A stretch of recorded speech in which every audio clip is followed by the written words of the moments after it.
new, urban, ethical, authentic, sports, entertainment, something for the old, something for the new, something for everybody in between. We leave nothing untouched. We are Spoon 107.5 FM.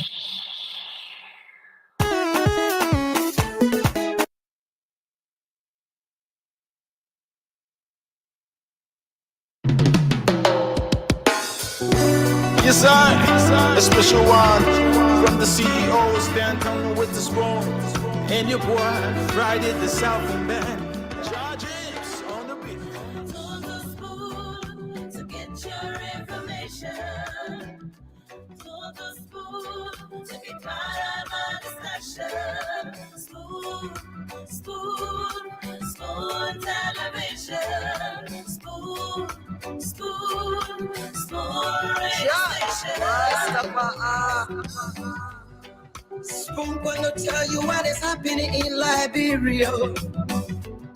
Spoon gonna tell you what is happening in Monrovia.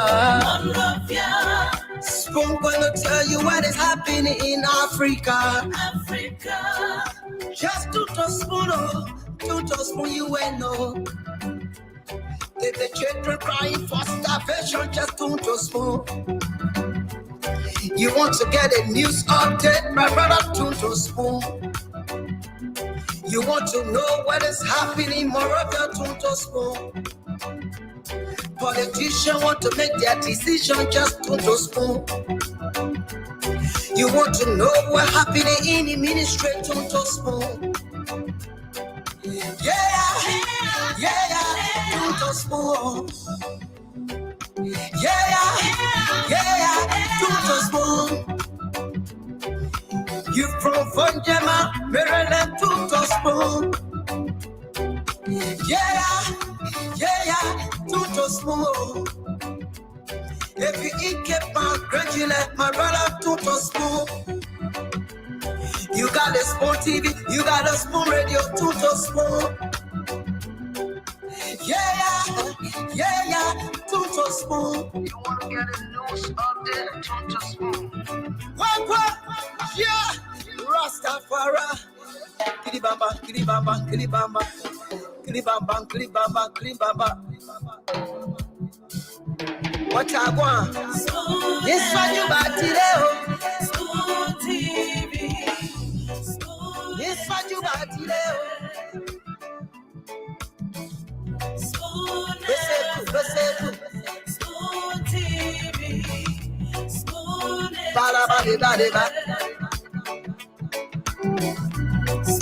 Skidibidi dabado. Spoon TV. Spoon Entertainment. Kuwa. Bese kuwa today. Kuwa today. On the spoon to get your information. On the spoon to be part of our discussion. Yes, sir. A special one from the CEO, stand coming with the spoon. And your boy, Friday the Southern Band. Charges on the beat. On the spoon to get your information. On the spoon to be part of our discussion. Spoon, spoon television. Spoon radio station. Spoon gonna tell you what is happening in Liberia. Spoon gonna tell you what is happening in Monrovia. Spoon gonna tell you what is happening in Africa. Just to spoon you will know. If the children crying for starvation, just to spoon. You want to get a news update, my brother, to spoon. You want to know what is happening in Monrovia, to spoon. Politicians want to make their decision, just to spoon. You want to know what's happening in the ministry, to spoon. Yeah, to spoon. Tuto spoon. You from Vonjema, Maryland, Tuto spoon. Tuto spoon. If you eat kepa, graduate, my brother, Tuto spoon. You got a spoon TV, you got a spoon radio, Tuto spoon. Tuto spoon. You want to get the news update, Tuto spoon. What? Yeah, Rastafari. Kiribamba, kiribamba, kiribamba. Kiribamba, kiribamba, kiribamba. What I want? This one you bought today, Spoon TV.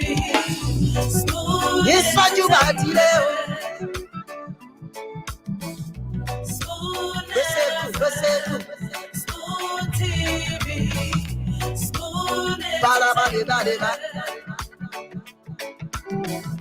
Spoon Skibidi dabado. Spoon TV. Spoon Entertainment.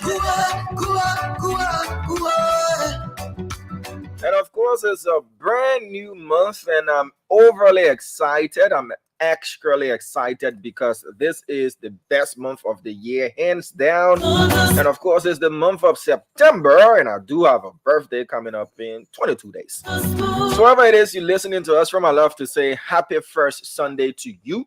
Happy new month to you. Wish you all of the best this new month of September. We're 9 months in the year 2024. How good are you on those resolutions you made the 1st of January 2024? Those plans you set out for yourself, those goals that you set out for yourself, you need to go back on your to-do list, your checklist, and see what are those things you've accomplished and those things you haven't, and progresses you've made as well. Hope you did have for yourselves a wonderful Sunday. For those of you in Liberia, it's 23 minutes up to 8 p.m. For those of you watching us from all around the world, we love to say good afternoon, good morning, good evening to you as well. This is One-on-One with the CEO. We do hope and pray that we have Mr. Abdullah Kiatamba on the show as we did last week. The rest of those panelists who come on the show for post-analysis as well. Tonight's guest is the former Minister of State for Presidential Affairs and now Senator of Margibi County, Senator Nathaniel Fallow McGill. He is our scheduled guest for today. If you're celebrating your birthday, I love to say happy birthday to you as well. Those of you who celebrating your birthday today, those with birthdays coming up in the month of September, a pre-birthday to you as well. I do see a lot of folks watching us all around the world, and thousands and tens of thousands of Liberians listening to us all across Liberia. I see Ryan Kamara is following us via YouTube. There's been serious complaints coming from the YouTube viewers that they're not recognized enough. You guys need to comment enough as well so that we can give you your due recognition. Everybody is a superstar here on the show, and we value each and every viewer, irrespective of the platform you're watching us from. Hashim Fambule, how are you doing? Senior Clarence Omega Cooper is watching us from Burville. Hope you're doing great. Mary Lincoln says, good afternoon, family. I'm watching from Atlanta, Georgia. Hope you're doing great there in the U.S. Joe N. T-Way is watching us from Harrisburg. CDC Success Pape Keita for life. Hope you're doing great. Following us from Dupont Road. Matahum Plan Senior is watching us from the VOA community along the Roberts International Highway, the airport highway. Puyompa Do Weseng is also watching us. Moses Rufus Tobe Jr. from Burville. Lloyd Wendell Anderson from Wentown. Hassan Awazan Azayati is watching us from Cedar Grand Rapids, Iowa. Hope you're doing great. Okay, Cedar Rapids, Iowa. Hope you're doing good. Samuel Riches is following us from Benson Street. That's good. Wilson Johnson Jr. is watching us from District number 15, Logan Town to be precise, Monserrado County. Fode June Fode is following us from Doe Community, Samalima Village. That's great. Gabriel Louis, Jebe Bakana, Kewi Albert is watching us. Walk up by Hibala, Zoe Sharif. Okay, let's go to the folks watching us via YouTube. Nathaniel K. Hill is watching us via YouTube. Nixon Dolly is following us from Minnesota. All right. Mama J.K. Thomas Nuo C. Elliott is watching us as well. Jonas Nelson, and the list goes on and on and on. Ayo White, how are you doing? Watching us from San Francisco Bay, from the Bay Area. I hope you're doing great. Adama Boyka Sharif is watching us from Maryland via YouTube. Dwyer Myers Yemo is watching us from Kampala, Uganda. So I do see the former CEO is in the background, as well as Mr. Abdullah Kiatamba is also in the background.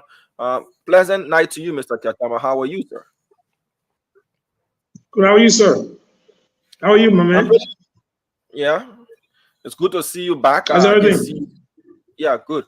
I did see Happy to see you, my man. last week. It's a pleasure that you're back. It's good to know that you're back. Actually, on last week, you were not here. Nelson was here, but I was here last week. Yeah, that's what I said. I said it was good to see you on last week. I followed via Spoon TV. I was watching. Yeah, so how's it so far? How's your day going? My day went pretty well. Praying that my night will also be a wonderful one. You know, it's a new month. It's my birth month, so I'm happy the whole month of September, irrespective of what anybody would want to try to do to twat my September for me. But it's a September to remember. That's good. That's good. September is a beautiful month. What's up? CEO. Yeah, how you doing? No, Ketema. So, you see, Ketema, yes, sir. That's the issue. You know, when you guys were growing up, right? Because I know we all now. If the first person that run to the old man, mama, he knocked me. He said that, he said that. Da. That's the reason why your mother will believe.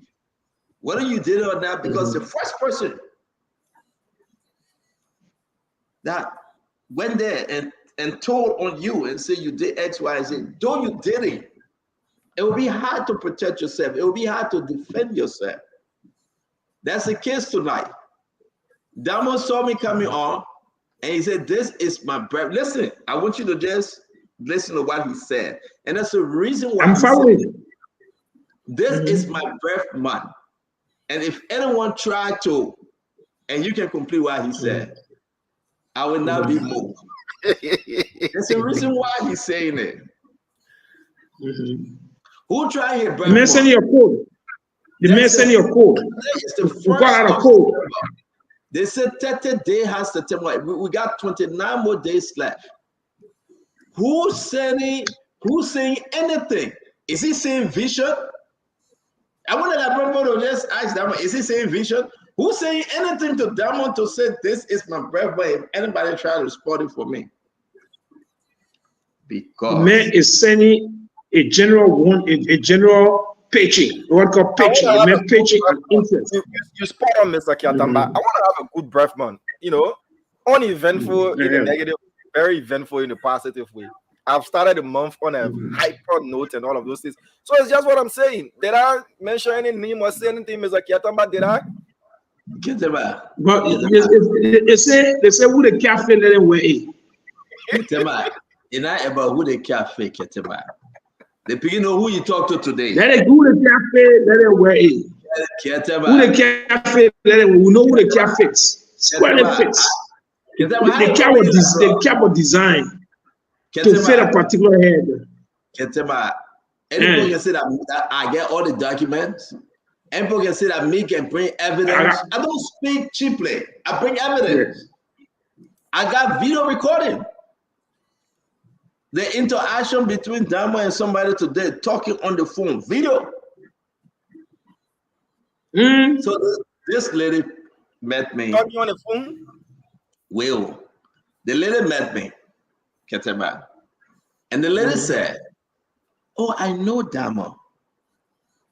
I said, "Who Dama?" You know, my daughter named Dama, my niece named Dama. I forgot about Dama Slanger. You know, younger. So she said, "I know Dama." And I said, "Who Dama?" She said, "No, Dama at the radio station. We met in church." I said, oh yeah. She said, yeah. I said, you sure? Then I said, what's your name? Her Facebook name is different from the name they call her in church. I'm not going to call her name. But her Facebook name, different. And she begged me not to say. Even begged me with cash out of $50. She what? Let me ask Damo a question. Damo, did you send a message and you said you forward Isa to that individual? If you're a truthful person. No, I sent a message on your phone. Did you send a message to the individual and say, oh, you forward Isa, let's see, oh no. Did you send a message? I don't remember. The only time I sent a message. I will screenshot your message, your Facebook messenger message. I will ask you one last time. Then I will screenshot. Did you send a message to say you forward Isa? I can't remember sending a message.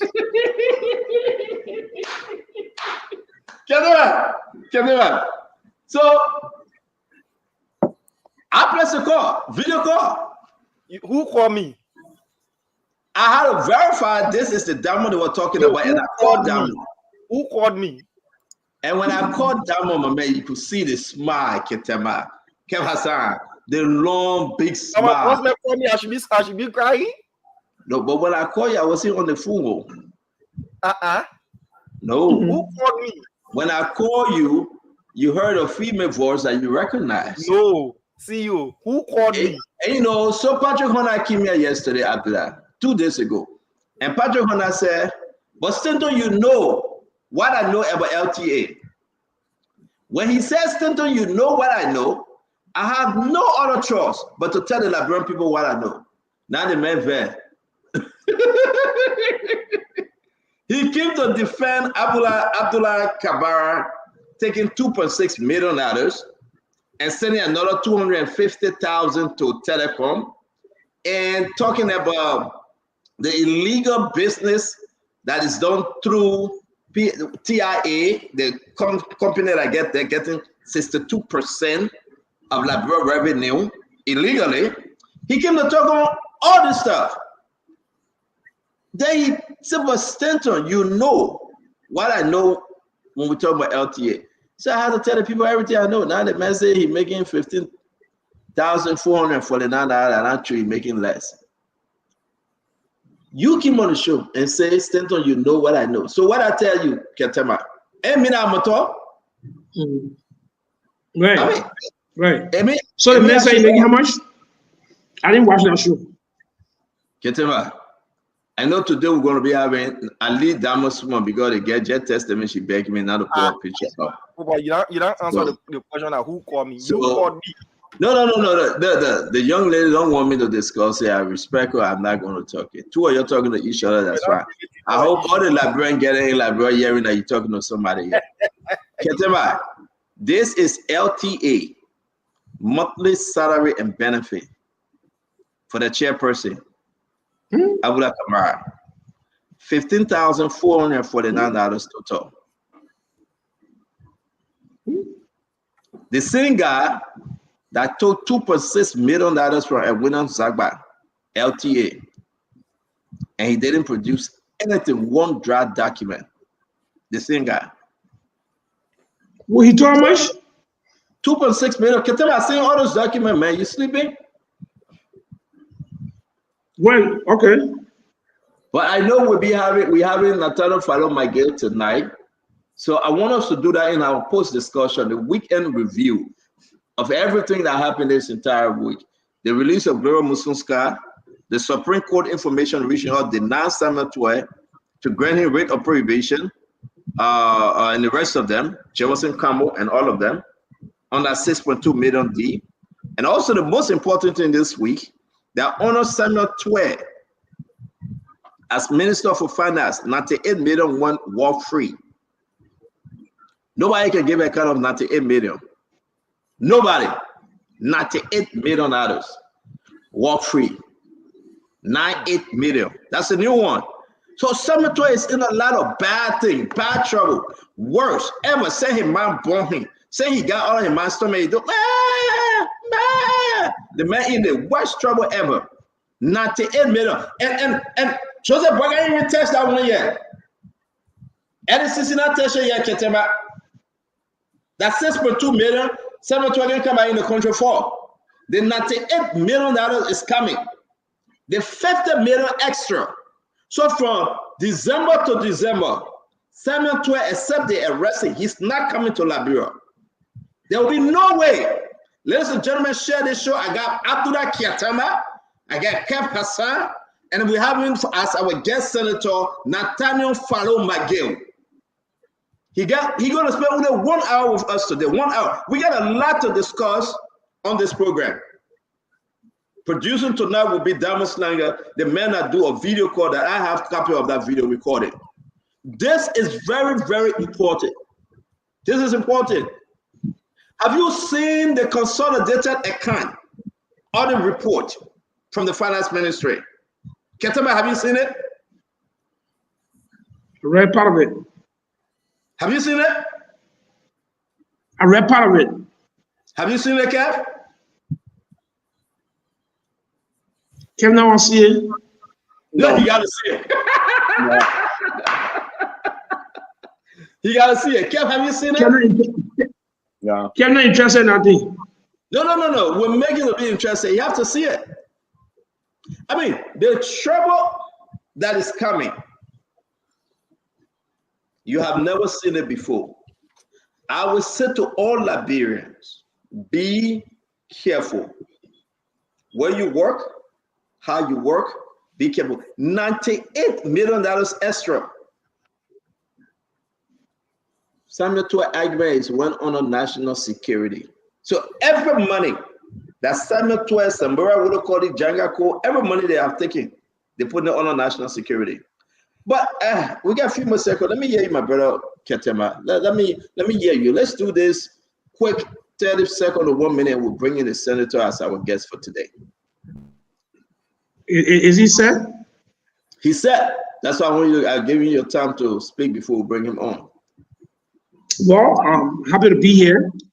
Like I said, I was here last week. I've not been too well, but I recovered very fast. Praise God. Thank all the best wishes.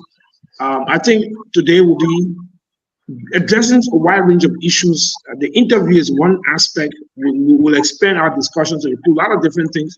And I think that the goal is to highlight things that the whole week, if you go through the week, you want to bring all the week into one simple package with different pieces, but with one main point. You know, the interview is important because it tells us about the whole process of accountability, some of the players that are involved in our country, different roles they play, and how that process has begun. Buakai ran on the mantra of making sure people are held accountable for their actions. And so this is a good chance to get a full picture. We got tidbits from different media groups, but we're centralizing everything here. We're completing the puzzle. Hopefully, the minister will be willing to be open, will be open to be transparent, to give us the detail, no political sophistry.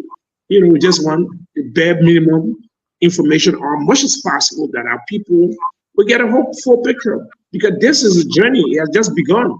How it starts is important. It tells us how it will proceed and the end will look like. So I'm anxiously awaiting the minister, and we can go from there.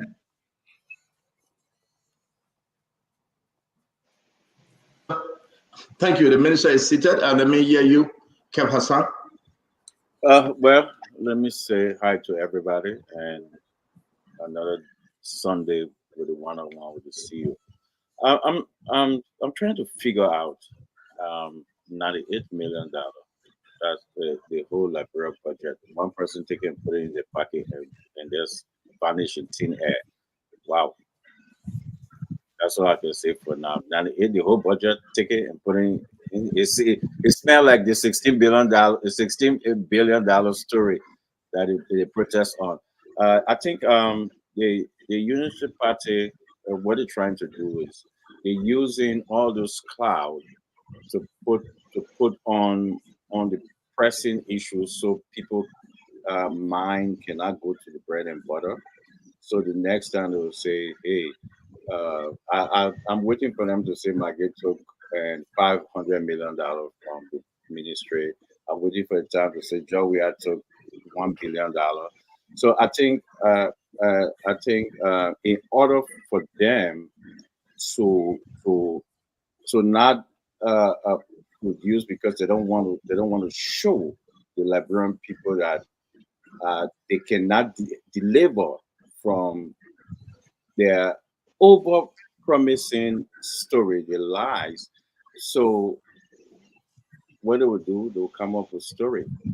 In the next 6 years, it's going to be story upon story upon story and cover up their failed promises in time of raising salary for civil servant that they ran on, in time of roads, the arrest agenda, nothing, rest going up, everything. So I think it's one of their tactics to cover up things. So they're going to come up with ridiculous Thank you. amounts. Thank you. Thank you, Kev. Tell me, you want to add anything?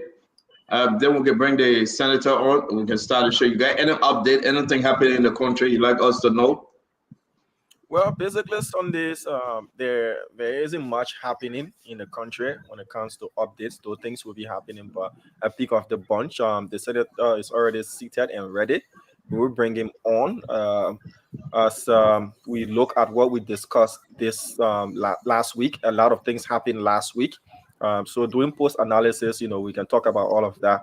But the senator is already set, and there'll always be diverse views once it comes to accountability, transparency, and the fight against corruption in our country.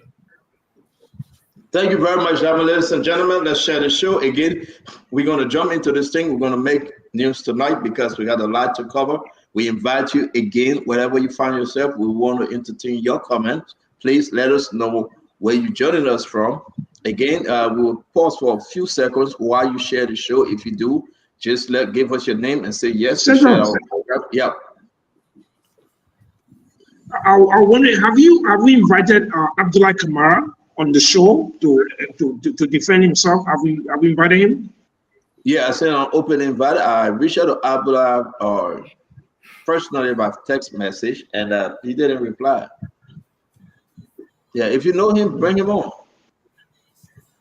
I would appreciate I know him.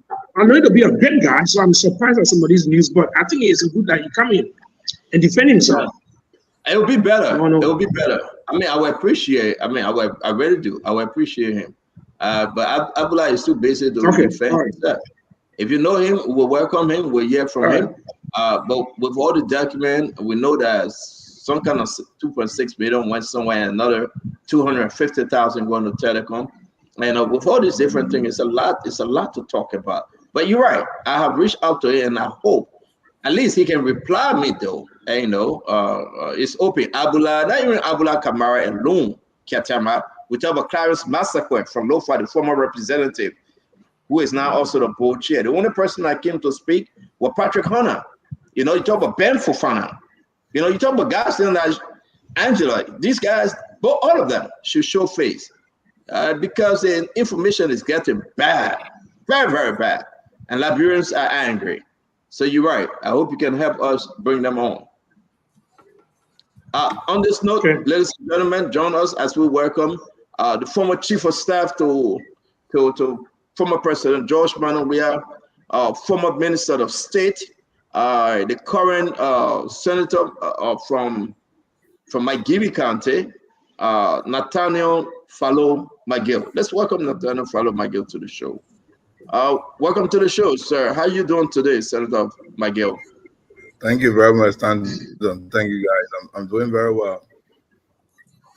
It's always good to have you. It's always good to have you. Again, some of you are asking about our program that went on last week. We had to re-upload the program. This is the second time our program is deleted from Facebook. I have to say this. It's in 1 week, Yatama. Our program just went MIA. We can't find it. We have to go find other means to reload it on the Spoon page. This is the second time they deleted our program, the Spoon Talk, from Facebook. I'd really love to announce this, but we are on it. And we are making sure that will never happen. You reach out to me and say, Stanton, we cannot find the show. Somebody deleted it. Whether with an intent, I don't know. We are investigating and we monitor this one and moving forward. We are recalibrated and we are seriously investigating. A lot of things is happening, a lot of attack is coming, but we know Spoon Talk will remain the biggest by the grace of God. Welcome to the show, Senator McGill. It's good to have you. The Thank 1st you. of September 2024, we are here to discuss national issue. We are here to discuss you. We are here to discuss the Senate. We are here to discuss the executive. We are here to discuss everything plus more.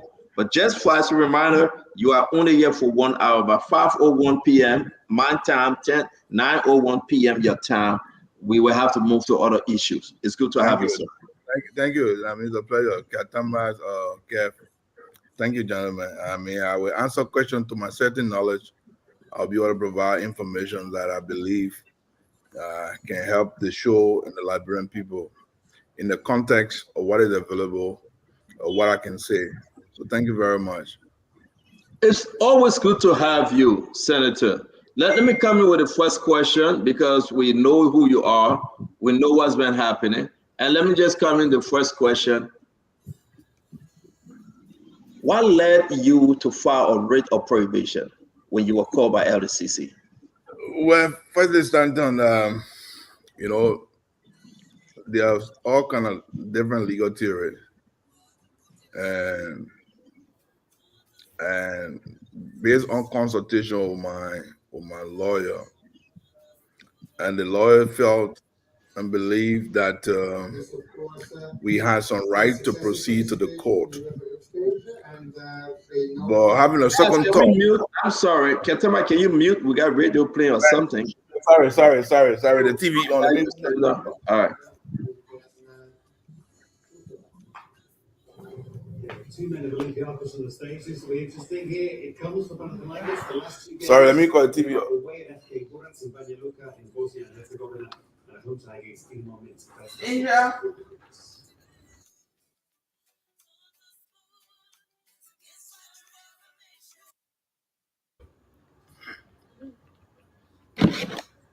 Are we good? 1 minute. Okay. Well, we are good now. We are good. Thank you, sir. Please go ahead. We are good. Stanton, so I don't like to dwell on the thing. I think they going to court were based on a legal theory. But I realized that while the theory may have some strong legal basis, but that theory not because I'm not going to court for McGill. I was going to court for every minister of state. But later on realized that theory was not necessary because I needed to defend myself. And I did not want to create a theory for other people who may use an opportunity to exploit the office and take advantage of the legal theory that we're trying to use. So I advised the lawyer that was not the best thing to do. I think it was appropriate that every Liberian, since I have decided as a Liberian citizen to be a champion, to fight corruption and ask for investigation, I cannot be the same man saying people should not investigate me. Even if the jury would defend me, I should go and defend myself. And on the basis of that, I decided that we should withdraw the rate and I should go and face the LACC. And the allegation raised against me, I should be able to exonerate myself and defend it. And so I made a decision and I advised my lawyer, we took the action to proceed to withdraw the rate. But listen, as a minister of state, the function of the minister is very clear. Before we get to the function, Senator, can we clear this thing? I seem not to understand your theory and the reason why you pulled it back. What was the theory? No, I mean the theory was, look, you have the minister who does work for the president. All of the action of the president is through the minister. It's through the ministers. It's through the minister. So going at this stage and trying to defend, to say, look, all action of the president is drawn through my office. So why are you investigating the office? Why are you investigating the president's office? You're investigating me. But it did not take away the perception of what I did as a person. So I at the end of the day, I felt that was not the best move to make. That was not the best. But let's move. forget about you. Let's It was forget not the about you. best. It was not the best move because I was trying to fight a battle for the entire office, which was not necessary. Okay, so let's establish something, Senator. And So if I'm going to win that jury, Grisby are going to benefit, and all ministers still are going to benefit. And I think that was not the best jury. You had a winning chance. Well, you know, it's always yes or no, because you go to the court will decide. I mean, so I made a decision. So the fact that I didn't go before the court, what I had a win. When you go to court, you always believe you have a winning chance, but it's not always necessary you win. Everyone go to court, you believe. So for people that listen to us, guys, let's ask three questions. I know Ketema want to jump in and Kev has that. I want to stick with this rate of prohibition. Folks that listen to us today, I want you to explain to them. You receive a letter from LCC. They say, Senator McGill, come, we got some question for you concerning payroll partnering. They call you. You went there. You brought a lawyer by the name of Serena Cephas, Councilor Cephas. Everybody know him. You sat with them. We'll get into that. A day or two later, you filed a writ of prohibition. Did your lawyer advise you to file a writ of prohibition, or you advised yourself? Who asked you to do so? No. Sandra, I don't think that the kid read that. Let's not go into the detail of the case. I want us to satisfy this because other people will benefit from your decision. Sandra, that is not necessary, because what is necessary now is the fact that I'm before LCC. I'm before LCC now. That is what is necessary. What happened, find a rate and withdrawing a rate, that was part of my personal strategy. Maybe somebody like McGill may come out tomorrow and say, I want to try to McGill talking about. I don't want anybody using that. I withdrew my thing. So you can follow my theory. The fact I didn't go that route, you can follow me. So the fact I withdrew, I said I'll go to LCC, which I'm in front of the LCC now. Do you think going that route then, do you think taking the first decision to say I want to file a rate of prohibition was fighting against the fight on corruption? I think so. That's the reason why I withdrew. I think if to proceed that way, I think I'm going to undermine the fight against corruption. So is your case a corrupt case? Corruption is related because they accuse me of payroll paddling. If they accuse me of payroll paddling, they accuse me of two things that I did not follow. I created supplementary payroll. I did not follow CSA regulation. There were irregularities. There were payroll paddling and an act of corruption. In my letter, there was an act of corruption. So an act of corruption was created. I should go and exonerate myself. So the theory of going to court was not the best theory. The theory of going to fail the LCC is the best theory. And I chose to withdraw the case to go and fail LCC. And I think every Liberian official, public official, should do the same. And I want to encourage people to do that. When people accuse you, go and exonerate yourself. Go and defend yourself. Go and defend your stewardship of your office. Once you are a public official, go to court. Defend yourself. I'm committed to doing that. That's the reason why I'm fighting corruption in the Senate. And I can't be fighting corruption in the Senate at the same time I'm going to court and using theory to say, no, I can't be investigated. I think that will undermine my own position. And so I didn't think that was the best thing to do. And thinking away a second thought, I had the lawyer that not the best move to make. Withdraw the case. Let me go to LCC. LCC and allegation, let me go and answer questions. Don't run away from LCC. Go and face questions, because I can't be asking my colleagues to investigate corruption in the Senate. At the same time, I'm running away from the investigation. I don't think that's the best thing to do. Abdullah Kiatama. Folks are going to be interested again. We have Senator Nathaniel McGill as our guest. Share the show. We just getting started. This is going to be the most hottest seat this month. So please share the show. Invite everybody to join us today. Abdullah, please. Well, Senator, happy to see you on the show. But look, I want to not kill the aspect of the question that is actually necessary to ask. Because he made a point. You want to be a champion in the fight against corruption. A champion has decided this is my path. My role now is to lead, is to contribute, is to do whatever I can do. Somebody call you, say, my man, we hear you need somewhere. We want to investigate. You say, oh, no, you stop the people from investigating me. It looks like that's not a champion call. It's a champion can answer some questions. We see some concern about certain things.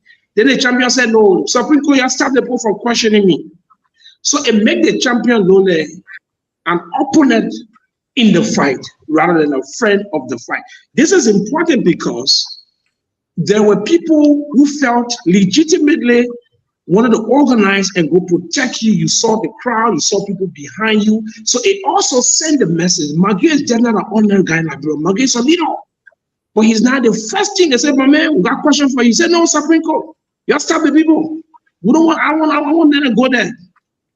Does that help to make you a champion, or that make it difficult to define you as a champion or opponent? So in that mind, who are you then?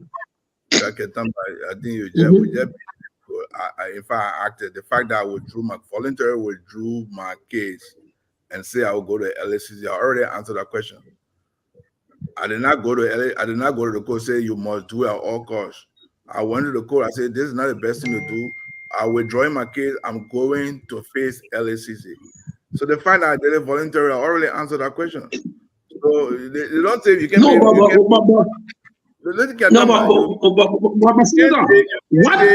The question is, if you take an action, that action is also subject to questioning. You can withdraw. You can take, for example, yeah, but listen, Katama. I'm looking at people make some wrong decisions. I think going to the court not necessary. I made a right decision. Not necessary. Not necessary. Okay. Going to the court not necessary. Going to LACC like I did from the beginning was the best thing to do, and I continue to do that. And the reason why I withdrew the case, that this is not the best thing to do. Go and face the allegation. When people make allegations against you, if you believe you are right, you believe they don't have fight against you, go and face your accuser and defend yourself and exonerate yourself. That's the best thing to do. You know what I did? Okay, I withdrew the case voluntarily. I am now before the LACC. I have been before the LACC. The LACC are asking me questions regarding my role as Minister of State, former Minister of State. And I've already provided some answers to the LACC. So we are beyond the Supreme Court issue now. I am currently before the LACC.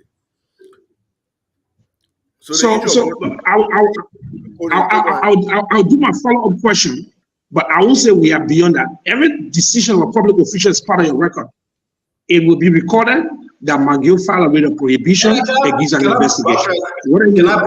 Can I buttress what you say, Ketema? I agree with you. I don't think we should do that. Something is not clear, Ketema. Let's push on this. Let's push on this with John. Ketema, I agree with you. You asking me to provide explanation, or you're trying to investigate me while I went to court. Then you're doing the wrong thing, because if you say you're not going to leave it, then you're investigating me. No, we're not investigating you. You have a theory. You asked me. No, Sandon. You asked me to provide reason. I already gave you a reason, so there's no need to go back, because I'm not going to answer any question regarding why. I didn't tell you going to court was a wrong decision. I withdrew my case and going to LACC. One more thing. Allow us to push you more on that. But if you get the chance, we'll explain. Ketema must say all the same that we are not careful. Senator, let me bring. Yeah. Senator, let me bring an angle for the senator to understand the content. Yeah. Are you going? Yeah. Senator, here's the angle you need to understand. There is a history in this country that the court system, everything was weaponized to undermine corruption. And when the people see this happening, they say, oh, if these guys were in power, with the Supreme Court under their control, this is what they would have done. So it fit their definition of people who were not sincere in the fight against corruption. So this thing is not a minor decision you took. Though it is withdrawn, but it also make a statement. It tell a story. It complete the puzzle of those who doubted. That now we see. That come in. That the court system. McGill, hold on one second. Let me. I beg you, but let me. Wait. That the court system was being used. Ladies and gentlemen, welcome to One-on-One with the CEO. It gets interesting, folks. Welcome to One-on-One with the CEO. It's getting interesting. We have Nathaniel McGill as our guest. You asking question, what is it that you want to achieve? I hear all you say. Not the wrong thing to do. What is it you want to achieve? Because I've been telling you it was the wrong thing to do, not to go to court, and you still explaining it. I don't know what else you want me to say what the right thing to do. Because at the end of the day, everything you're explaining is to arrive at a decision. To say go in the court, not the right thing. And if that is the decision you want to arrive at, I've already made a decision that was not the right move to make. The right. Senator, let me ask the minister. I'll send out a question quick. Senator, so let's look at another angle. Now, parliamentary payroll is not necessarily illegal. The abuse of it, he has issue of bribery and payback. Has an issue of political preferences. So there are a lot of problems with the abuse of it. So they're accusing you 835. That is the regular, the deputy minister said. 722, it went to almost 728 or some around that number. Now, my question is in twofold, but I asked the first part. Did you do it? Tell us about your role in a whole supplementary thing. Give the audience a picture. Those who have not been following, they want to hear tonight. Tell us a picture. Give us a picture. Listen, I did not abuse supplementary payroll. I gave you an example. Under Mrs. Salif, there was a program under the Ministry of Youth and Sport called Beach and Waterway Program. That program was continued by our administration. That program had more than 4,000 Liberians on the program. 4,000 Liberians cleaning beaches and waterway across Monrovia. 4,000 Liberians controlled by the Ministry of Youth and Sport. Those were the contractors. People could say there were people on it. Whether everybody on it was genuine or not, but 4,000 were paying. They were paying them for almost 2-3 years on our administration before we entered the program. The program was reestablished. That program was established under Mr. Salif. Under the Ministry of State, there were legitimate employees, contractual employees under the Ministry of State. Contractual employees under the Ministry of State, they were legitimate. We did not say there was no supplementary payroll. Even under this government, there's supplementary payroll. Supplementary payroll always existed. So there was no crime. I did not authorize. I don't want to go in the case because I already made a statement to LSCC. I don't want to adjudicate the case on this platform because the case is currently before LSCC. I don't want to make a comment that will be used against the comment I made at LSCC. But what I can say to you, the supplementary payroll was a legitimate payroll. We did have supplementary payroll. So the LSCC, mind you, LSCC paid most of the people for 3 months on that same payroll. So according to the Ministry of State, there were people who did not go to receive that money. If they consider that to be a payroll pardon because some people never turn out, they have to prove that. That's not for me to prove. What I do know is that as Minister of State, payroll was verified and brought to me. I called employee, they turn out and I signed their payroll. They went to the ministry, they went to the Ministry of Finance, they got their money, they paid them through their banking account. That was my role. So whatever happened, if people were there that were not legitimate, I don't know that. It was not reported to me. So I'm not going to go into the detail because if LSCC or Ministry of State have allegations to prove that people that were payroll partying, they have to prove it. They have to prove that. But they were legitimate employees of the ministry. Their government used that same payroll to pay the people off. They paid in 3 months. So it's not that everybody on the payroll, they're assuming that the entire payroll, everybody was ghost. They didn't say that was ghost. First, they did not say that was ghost. They say it was illegally done. There were irregularities on the payroll. Now they have to prove those. But that is before LSCC. It's not for me to Senator. So I'm not going to, it's not for us to go into the case on this platform. It is the LSCC to say, yeah, these are the issues that we have with the payroll. These are the issues that we don't have a payroll. But the payroll was legitimate payroll. Yeah, we're gonna go to Kev Hassan. Let me ask one question quick. Again, guys, it's on you to share this show. It gets interesting. Senator McGill, let me ask you one question. What is payroll padding? You have to define it because they I don't know what they call payroll padding because at the end of the day, I'm an authority, Minister of State.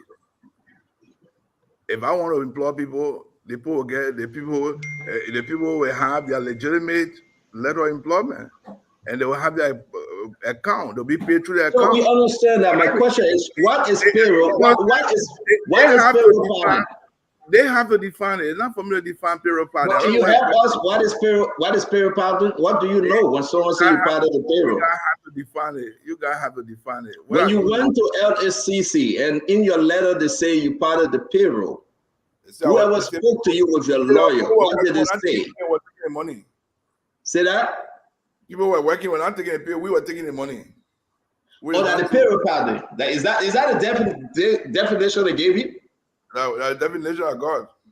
So they told you said people are working and not getting paid, and you, Senator McGill, and others were taking their money. Some of the people were getting paid, they were not coming to work, and people were paying and all that stuff. And so that's the payroll padding. People were getting paid, but they're not coming to work. And they wanted to see attendance sheets. They wanted to know whether or not we advertise the position for the job. Or those are some of the questions that were raised. Okay. Kev, ask you 2 questions, Kev, and then we'll come back because, again, folks, thank you for joining us. If you share the program with Senator McGill as our guest, give us a thumb up. You have a question, post your question. We'll ask the senator. The rest of the guys will be joining us during the post conversation. But you're going to get heated because I want to know what is payroll paddling. And we can also say that, yes, the senator was able to sign on vouchers. He was able to sign on other document during payroll period in the total amount of 690 some individuals. So we need to get into the story and we need to discuss it today. I did not deny signing vouchers. Listen to me. Senator, you answer that question. Yeah, Senator, you answer that question on my question. You answer it. Just give me one. You answer. My question is in line with what you're going to answer. Signing the payroll is within your function. That's because that's the question. That's the question. It's the function of every cabinet minister in the government. And every cabinet minister in the government. Yeah, and the budget is a CSA budget or the Ministry of State. Okay, let me explain. Let me explain how things work because people are making it like signing budget for payroll and crime. It make me laugh. Yes, sir. Majority of all working government folks don't know how the government work. CSA payroll, all employee payroll for all entities of government, What they normally do that the controller will sign it, deputy minister will sign it, they will submit it to the minister to approve. When the minister approves, they submit it to the Ministry of Finance for payment of employee check. Civil servants and supplementary payroll. Supplementary payroll was an in-house payroll, Ministry of State payroll, created by the Ministry of State when I was civil service payroll. Every entity before now, 22, even during normal time, you always have a supplementary payroll. The guys on supplementary payroll, you have consultants, you have contractors. There are 3 kinds of government employee. We have civil service employee, we have contractor. Contractor can be consultants or direct contractor doing other things.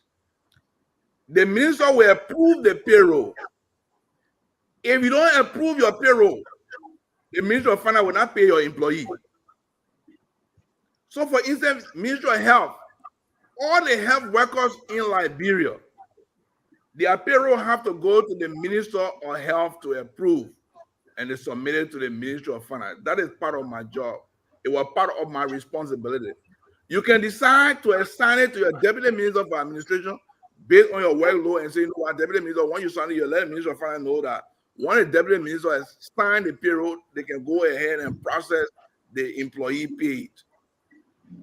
So that is the role That is the role I'm playing. When I was just saying voucher, not just voucher, ordinary voucher, was payroll voucher, payment of people's salary. If you don't sign that salary, if you don't sign that voucher, the people will not get paid. So once the controller verify, the human resource people verify, the deputy minister sign it, and the internal auditor approve, they bring it to the minister for final approval so they can take it to the Ministry of Finance so they can pay the employees. That is a normal routine in every ministry and agency. So that is not a crime. When I went to LSC, I told LSC, yeah, that's true, I signed the payroll because of part of my responsibility. Let me ask you this. When you say So Senator, when you say in-house, right? Are you talking about exactly? Minister of State budget. Are you talking about exactly what happening right now? What Grace Bay is doing? Of course, that include the current president daughter on that payroll.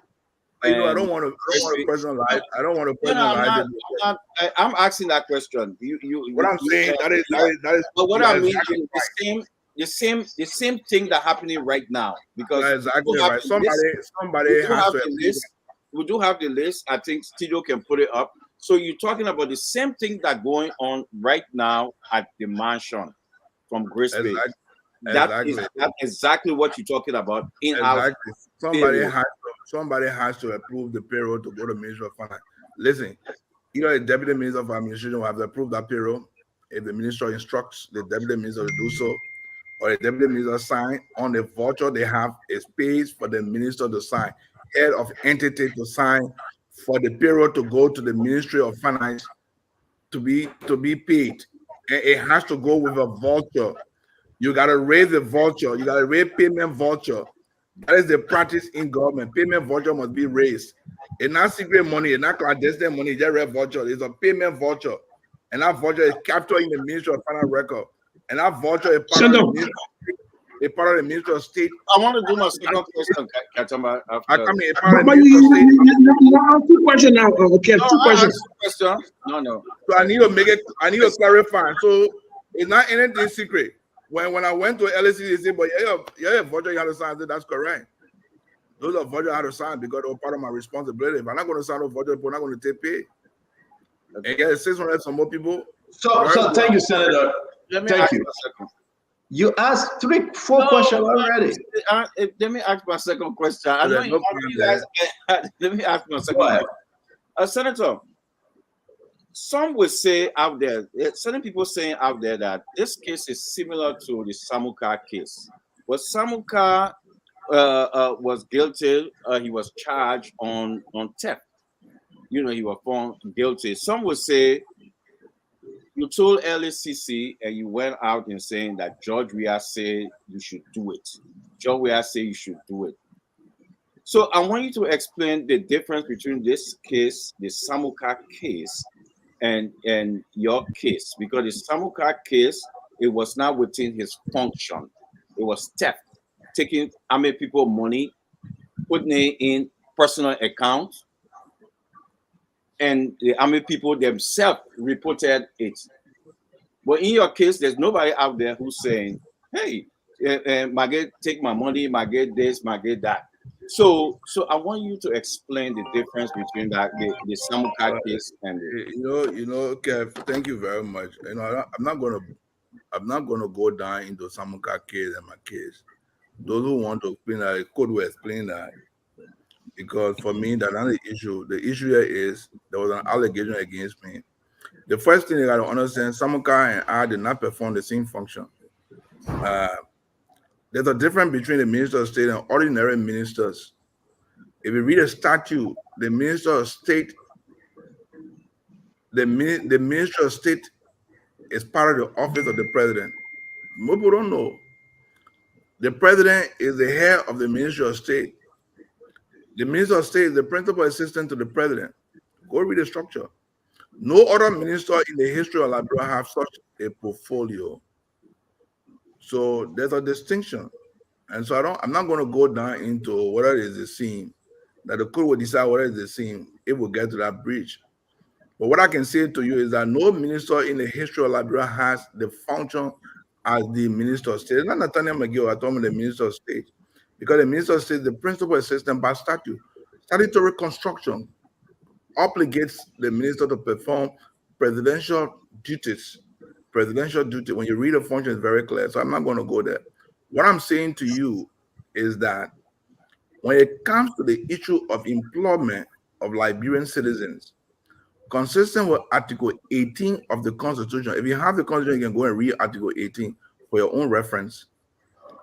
The president has an obligation to provide job for the people of Liberia. The president authorized that, look, we're not going to dismiss people because of their political affiliation, because these people are Liberian citizens, but it is our obligation, consistent with the platform of the party, to provide job for other Liberians who are not working. So he authorized it. We hired the people. People came in, and somebody can say, "Oh no, baby, you didn't do advertisement." That is true. But I challenge anybody to tell me in the history of Liberia, what are they government? In fact, this government is doing advertisement for any job. Thank you, Senator. So Let's move on, Senator. Let me come in, and Ketema will come next. Senator Nathaniel McGill. I want to do a quick clarification. Thank you. Let me lay this real quick. What I've heard is Ketema, yes. Can you hear me? Can you hear me? It looks like we got a delay. We got a delay? Yes. It's like we're talking, but you're not hearing us. Can you? I'm hear hearing me? you. Okay. Yes. Yeah. So let's go around again. Or you want to go? Yeah. I just want to do a quick information, if you don't mind. Go ahead. The information is the senator is explaining the process, the structure of the Ministry of State. And the issue is not the issue of structure in the process. The issue is the issue of abuse, how it amounts to a state of corruption. Ghost lists, ghost names come out of this, payroll, double dipping, all part of this issue of irregularity with supplementary payroll. The issue is now the minister has the right to sign, the deputy has the right to sign. That is a settled matter. What is debatable is whether the process was abused. So the issue is LNCC not calling McGill and say, "Oh, did you do your work, Minister of State? Did you sign? Did not sign?" That is irrelevant because I had a job. The issue is, was the process abused to achieve goal? Were there double dipping? Were John Brown saying to West Point, "You're not doing no work, but you need on supplementary payroll, you're getting paid"? Some people own ghost me. Some people put their costs in there. Their political battlecry picking them on the list. That is the issue. How the issue was abused from 835 regular employees to about 722. That is the issue. The issue is not about the function of the Minister of State, the process of signature, the deputy minister, the controller is approved, then go to the final minister. These are transactional and mundane processes. The issue is, were they abused? That's the question. Yeah. You asking me to say that question you're asking me, or that LSCs will be asking me that question you want me to No, I am making a clarification. No, I'm making a clarification. So you go to the next question. If you get fired with abuse, then take it to LSCs, then I'll go defend it. Because we're having conversation, because you putting all defend like we're abused. You making allegation here. I'm saying with no abuse. You making allegation. If you believe was abuse, then take it to LSCC, then I'll go defend it there. Because if you think you were abused, then go to LSCC. I say with no abuse. I said the LSCC issue is an issue of abuse, not me. LSCC for you. I'm denying it. But when you were explaining what was the regular process that you got to sign, the supplementary, the government is doing it. We know the regular process. I hear you. Mm-hmm. Before LSCC now, if you think that is the issue, I'm before LSCC. It is for those who are accusing me to prove that I abused the process. Simple. So that is look, our judicial process is an adversarial process. My adversary must come before me and make an allegation, they must be able to prove it. They say one way, if you accuse me, you should be able to bring the proof. So it's for you to go and prove that I abuse the process. I'm saying I did not abuse the process. You claiming that the process was abused. That is why we are before the LSCC to answer this question. I'm not going so, are you done, Ketema? Can I squeeze something in? I like what you just did. Yeah, go ahead. I'm done. I like the information you just gave. I asked you, Senator McGill, what is payroll pattern? You said I'm going to go ask LSCC. but you try to answer it down the line. But they can get their own definition. They could get their own definition. So, and I move with this one. In asking you this question like this, Senator Nathan McGill, you see, you are championing fighting corruption, the $20 million from the U.S. Senate, Liberia Senate. We all understand that. That's good. How many have you ever asked when you were chief of staff or minister of state, looking at the huge payroll, did you increase the payroll as to where you met it prior to taking over? Did you decrease it? Did you increase it? The payroll will increase because why? We did not fire United Party people. We did not fire United Party people. We employ other people. Look, when you win election, you got to employ your people who voted for you. You can employ all Liberians. They're Liberian too. Today, United Party is firing all Liberians. They're firing. No, Senator, that calm down. We will come to it. Senator, we'll come to it. Did you? Increasing payroll and crime, I employ Liberians. No, but Senator, we're not fighting. Not get very a small number. In fact, 600 was a small number. Okay, so Senator. We had a reason to Senator, please, let's have a good conversation. People.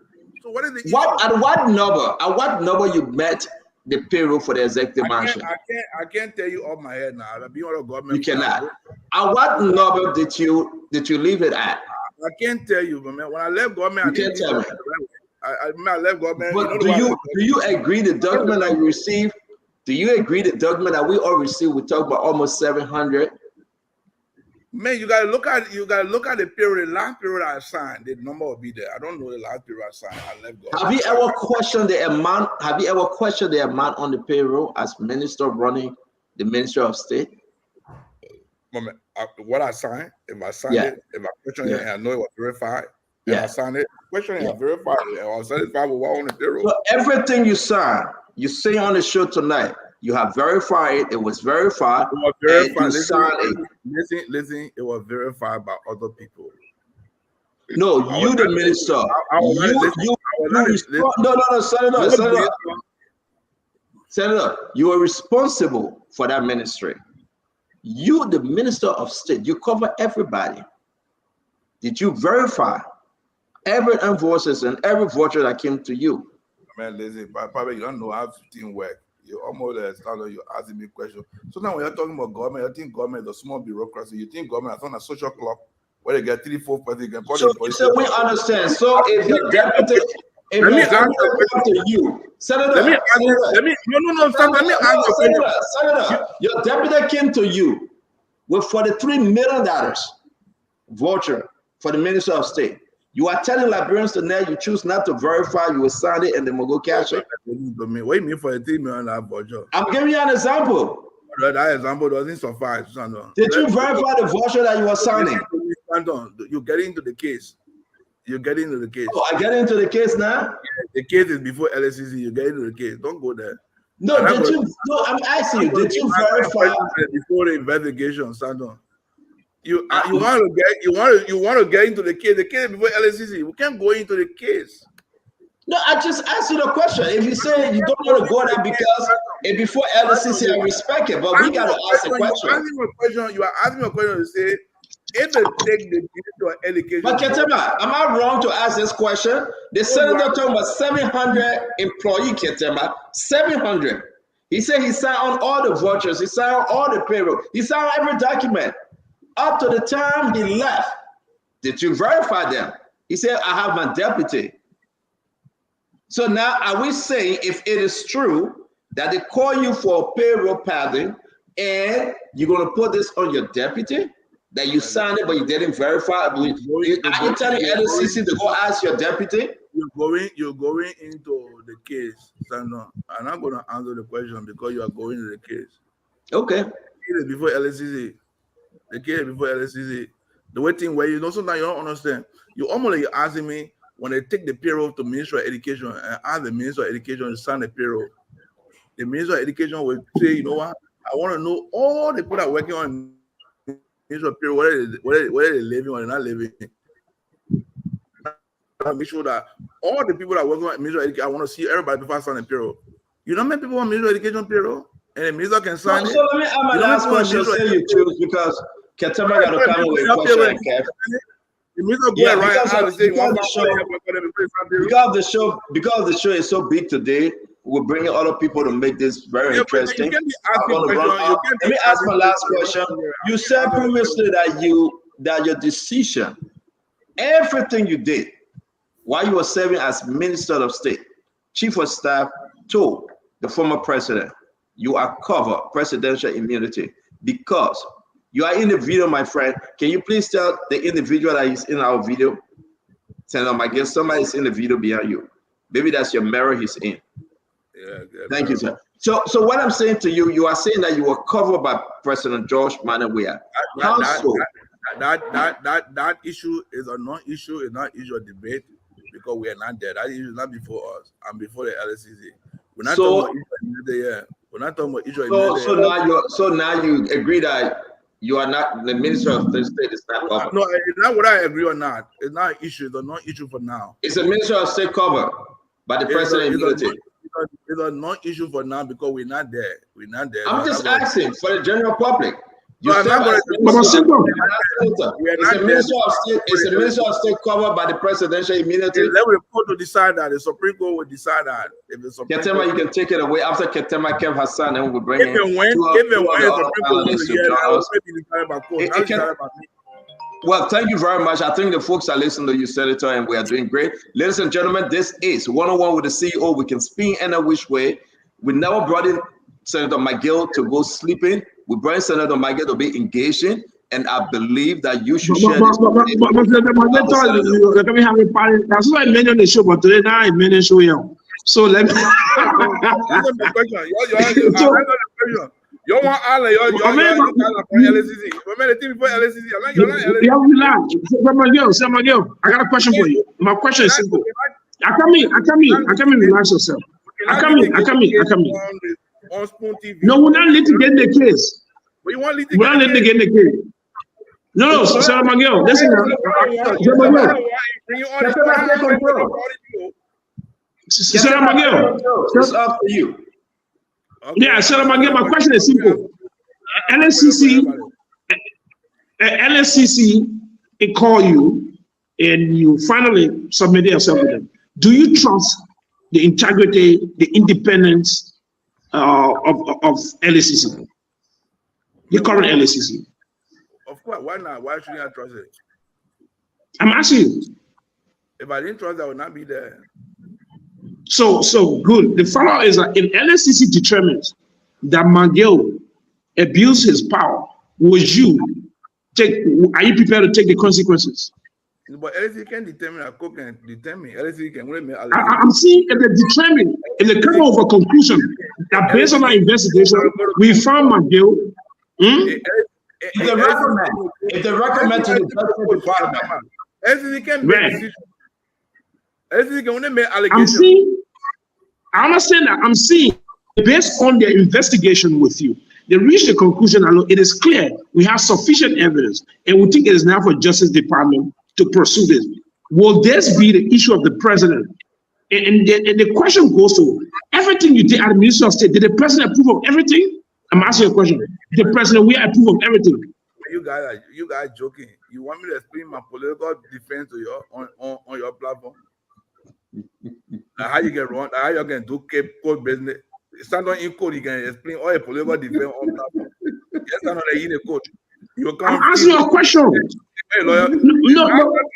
Stand on in code, you go where lawyer will tell you bring on. Wait, hold on a minute. So you just called yourself? I will bring my defense on here and be telling you what we're doing.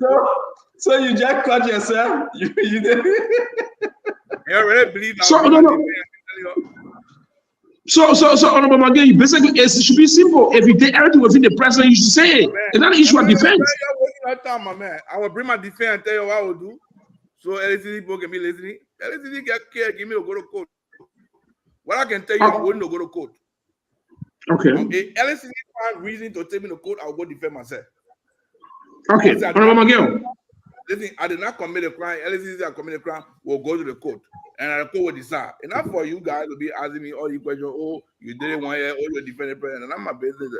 Why I'm telling you that why I've told the public. The senior screen to you, I already told the public. But what I will do, I can tell you. Okay. So okay, my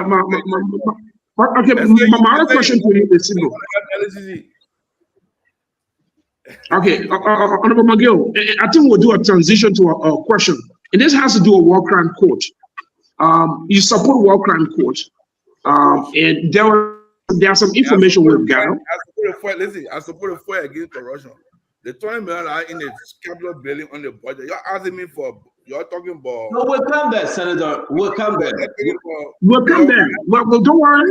We got a lot of things to cover. We know what we do. We got a lot of things to cover. We just step at a time. My understanding is that. Yeah. No, we're talking about today. No, I'm done. No. No, we can tell you our plan too. The see we can tell you our plan. We can tell you our plan. No, we can tell you our plan. No. We can tell you our plan. We can tell you what we'll finish. We'll come back. Yeah, we last say. The see we can explain your defense or we can explain how to you. But listen now. Here's my information I gathered that you support the war crime code, but there was a negotiation between you and the Americans to delist you from the sanction in exchange for a support for war crime code. Is that true? You gotta start lying. I want to business. You told me the I'm last time. I'm asking you a question. Last time when I accused you the last time you were getting vexed. You were getting vexed. I accuse you falsely. Start making false allegations on the thing. I've not spoken to no American people before. I'm asking you a question. Stop! Don't you're talking affirmative. Stop this. This is very wrong. I said we gather information. Respond to it. Apologize to me for that. Apologize to me. You forced me to apologize to you when I accuse you. When I accuse you, the last time I accused you, you apologize to you. You said because I'm accusing you. Stop making false allegations. You need to apologize to me.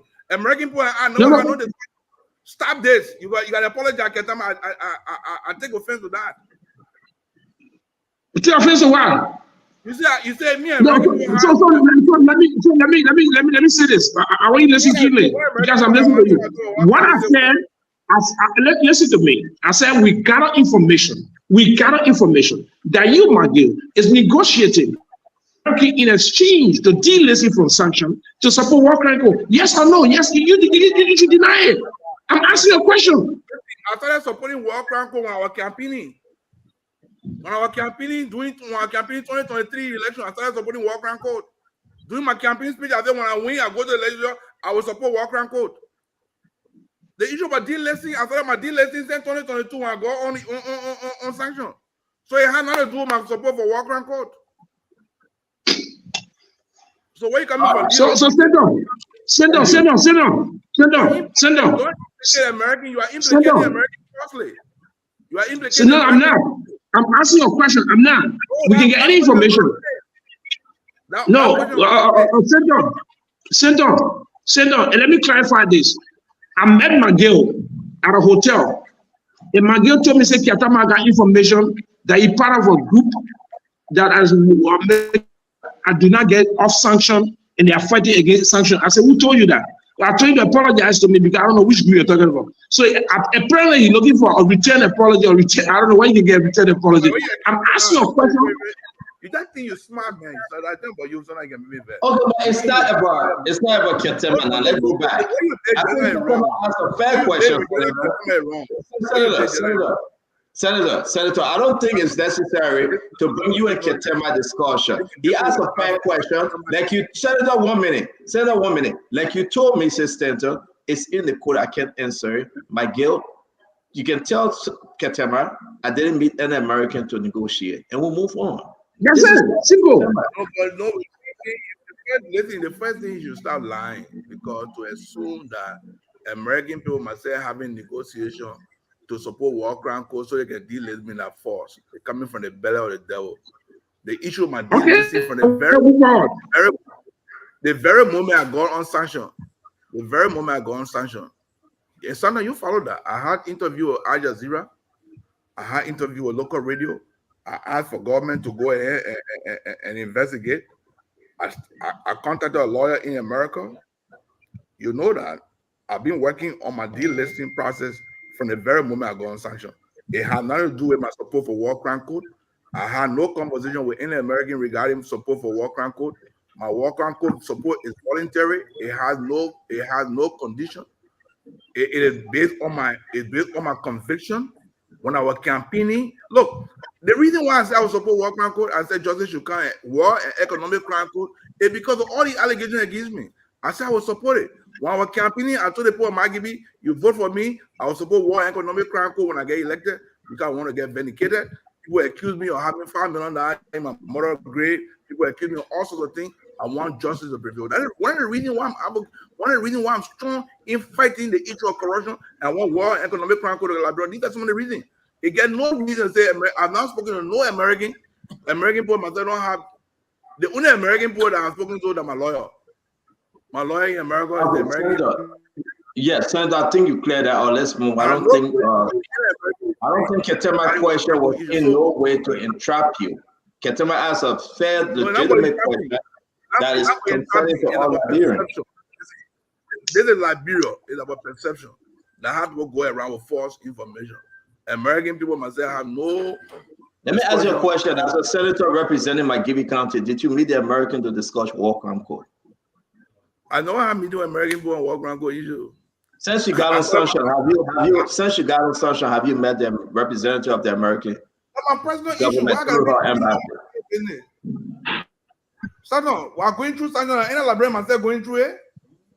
I'm just asking you a question. Why should I take my personal issue and put it on the radio? It's almost like you get your personal issue. Somebody asking you, say, "Have you spoken to any lawyer?" That's your personal business. Okay, so let me come back to my question. I would be in defense to Ketema. I don't think he asked any bad question. Yeah, let me ask my question. No, I never asked my question. After me, we'll come to you, then we can bring Ketema. Ladies and gentlemen, we have Senator Nathan McGill of McGill. Again, we promise you, we are getting into the serious issue of why the senator is here. But just to do away with the LCC issue, and this will be my last two questions on it, I asked the senator, what is payroll pardoning? Payroll pardoning is a type of payroll fraud that involves increasing an employee's paycheck through unauthorized means. Some common methods of payroll pardoning include timesheet fraud. This involves reporting false start and end times on timesheet. Some examples of timesheet fraud include rounding up hours, logging shorter breaks, and adding extra time to a pay period. We will continue with this, creating a fictitious employee, right? So there we have it. Payroll fraud can involve creating a fake employee and collecting their paycheck as if it were their own. Continuing to pay a former employee. Payroll fraud can involve continuing to pay a staff member who no longer works for the organization, and we can do some ways to prevent it.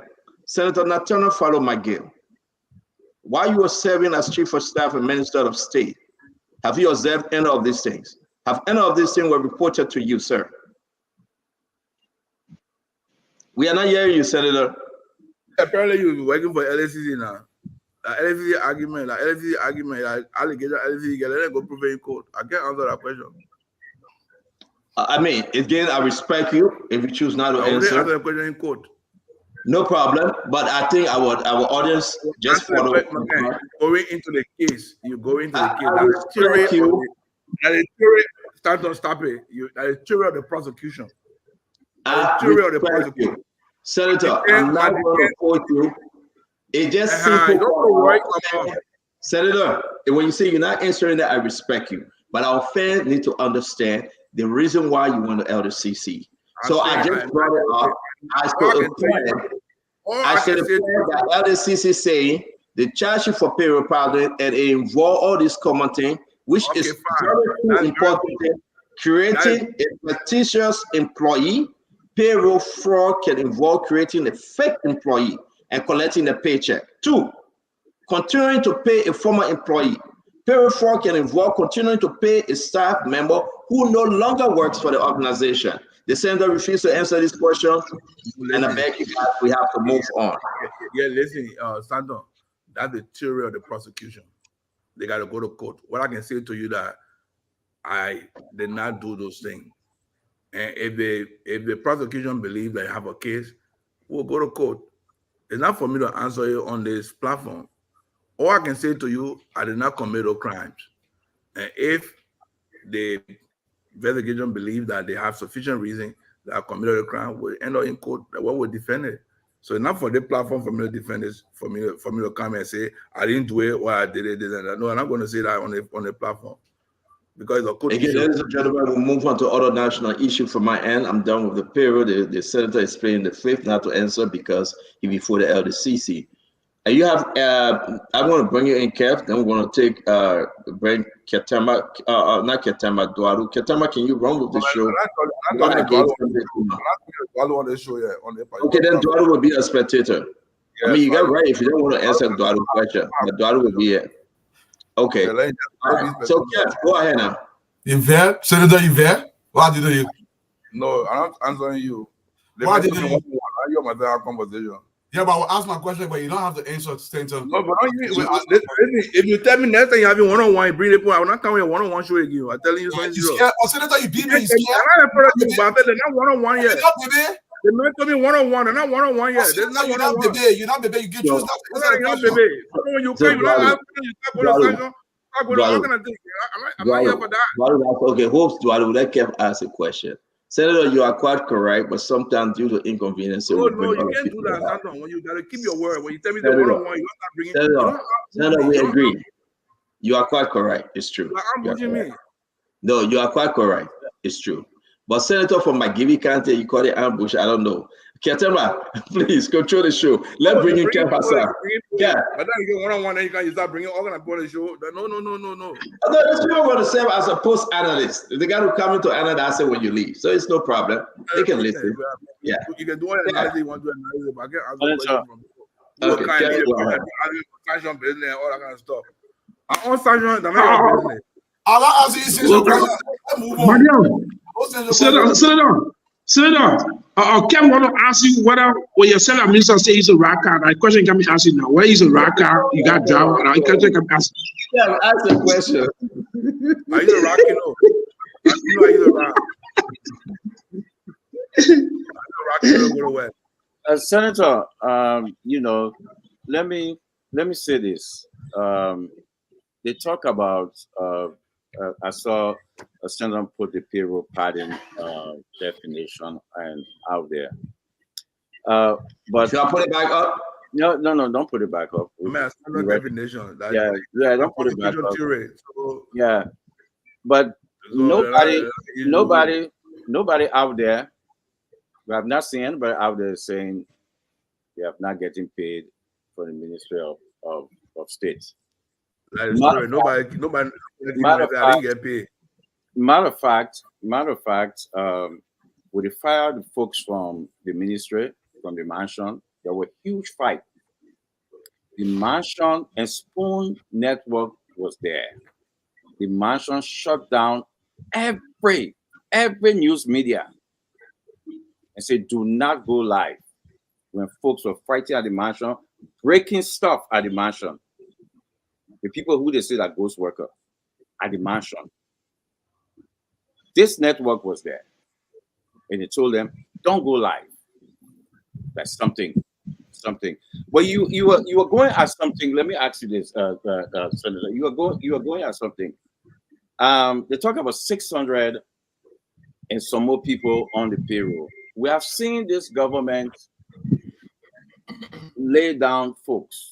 Matter of fact, it was one of the commitments from the president that he was going to take people out of job. The video there, he said it. That one of his commitments. A lot of times, folks say the Unity Party not sticking to the commitment, and I will say first, one of the commitment that Joseph Yuman Boka is sticking with is to take people out of job. He said it, and he living with that commitment. So right now we're seeing 6,077, we're seeing 6,000. But when CDC get there, when your government get there, when you get there, you decide not to lay people off. You decide to keep people on the payroll. And now they're saying, hey, a lot of people on that payroll. I want you to talk about your decision to put food on the table for the market women children, for the normal people out there who are out here now insulting this government. I can send a tape that will play and swaying this government and say, God will see them. 2029 is coming. God will see them. I can. Are you asking a question because this is firing? You can't be explaining all this long thing. No, I'm not, because we're trying to bring a lot of questions. You explain to me. I can use it the way I want to use it. Let me answer the question, Kev. Yes, sir. And like I said before, people may not like President we are for their own personal reason or their political reason. But what President we are doing in this country through the CDC was to give opportunity to poor people, ordinary people, to have piece of the cake of Liberia. When he took over, he said, you know what? We're not going to go after, the party put a fire them from the government. We're keeping, one thing I can tell you, all of the staff that I met in the Ministry of State, in Minister Grisby office, I kept everybody on the payroll. Today, they are still in Minister Grisby office working. Today, some of them are working. Some of the people they accuse that are putting on supplementary payroll, some of them stay in the Ministry of State working. We employ people. If we had the opportunity and the budget could, if the budget had the space, we would have provided more jobs for Liberians to benefit from the cake of Liberia. We will not be passing around putting 6,000 people down. You say you're blocking them because you say you call them ghosts. You know the reason why I don't trust even the CSA people? The CSA director went to the Senate to do hair count. You know, one of the parliament declared to be ghosts? The Secretary of the Senate, Nabolo Sengbe. The man said Nabolo Sengbe are ghosts. And the man name will be removed from the payroll. Nabolo Sengbe, who confirmed him, who received his letter and put it on the Senate floor and read it, the man said that men are ghosts. So they just going around declaring people ghosts, taking people name from payroll. We're not doing that. Look, we do not eat people money. President, we are instructed that we provide opportunity for ordinary citizens of Liberia. You can answer question on LCC. But when we ask you, say it's the same question about LCC. No. We're talking about generally. We're talking about general context.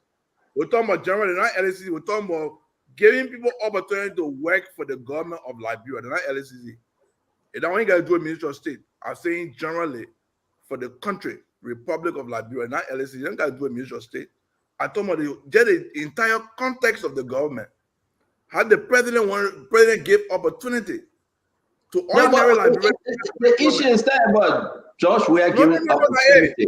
The issue is not about Josh, we are giving opportunity. It's the issue is that you abuse. The allegation is that you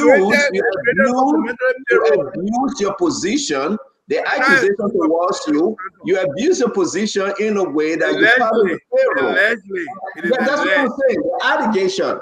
And I said the allegation.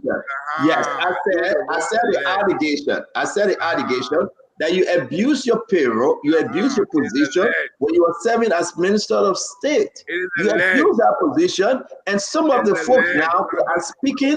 They are speaking as a whistleblower, saying that yes, indeed, one was involved. People were getting paid, and they wasn't as inexistent. Those are the issues that to LCC. Sandon, when you taking Google definition, putting on the Facebook, on your page, and making a appear that crowd committed. Don't think that Google explanation. No, but we gotta define it. You know what I told you? You know what I told you? I said a believable offense. If people accuse me, and I know I didn't do it, they accuse me, they say, McGill will go accuse you, will go indict you because you get judged of people. We don't know I didn't do wrong. If my people go bring the bill, they bring the bill bond, I'll tell them I'm not far bond because I want to remain in jail until I go and defend myself because I know I didn't do wrong. If you are taken to jail, I'm afraid to go to jail. Can the Senate kick you out of the Senate? I gotta be found. I gotta be convicted. Supreme Court gotta. If you are guilty, if you are found guilty, how does it work? Firstly, listen, I'm because I go to jail. I gotta go to court. They find me guilty. I take a appeal. I go to Supreme Court. Supreme Court finally convict me. When I get convicted, then they ready to send it. My friend, I can either resign or my friend expel me. That's how it works. I gotta get expelled from the Senate. So it's a long time thing. But you know what I mean? Even if I'm in jail, if I refuse to file bond, my full file bond, even if they put file bond, they carry the code, they just sign the bond, they carry the jail. I'll say, I'm not coming out of jail. Okay. Because I know I didn't commit a crime. If fighting for ordinary Liberian people, that way I'll get me the court, I will do it. I'll be in jail. I'll be in so big. In fact, I'll be the chairman for the poor in jail. I want to be the chairman. Right now, I want to be the chairman for the poor in jail. For Liberian people, getting Liberian people job, I really want to. Let me hold you to that word. And let me hold you right there, Ketema. Please allow me. Your argument, you are fighting for the ordinary Liberians. So therefore, I take more money. Argument, money for anybody. I'm not saying you stake any money, sir. You just said you are fighting for the ordinary. Ketema, you heard the senator though. You are fighting for the ordinary Liberians. So therefore, because you are fighting for the ordinary Liberians, you did pay pardon. Am I correct?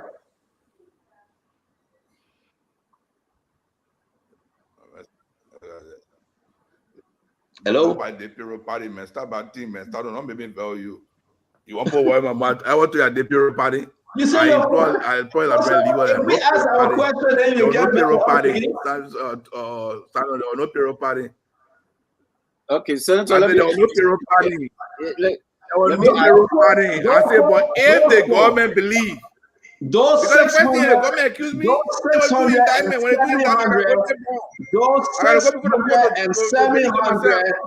those 600 and 700 men and women that honor your administration, you added on payroll. Did you add them legally? They are legal people. No, I'm not saying they are not legal. Did you add them legally? Were they employed legally, Senator? There's a delay. I meant that you want me to be asking you a question. I feel that question. I finish answering that question. Let's go. Okay, Senator, let me go to my second question. Okay, no. Just try to guilt child. Let me answer. Let me ask my question. I'm not answering you. I'm not answering you. Let me answer. I'm not answering you. I'm not answering question for you. You're wasting time. I'm not answering question for Dwalu. You don't have to answer. I got to talk. You don't have to answer. Last week, let me give my last question. Last week, Jeremy said he was not asking. I shouldn't ask a question. I remained quiet. I respected his. I'm not answering Dwalu. Why Dwalu making? I think Dwalu should respect, and I think Dwalu should respect and remain quiet. Let ask question.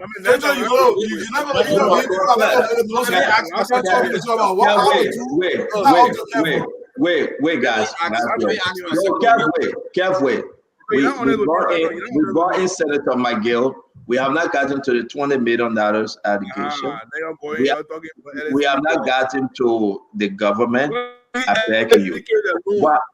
Yeah, but hold on now. Hold on.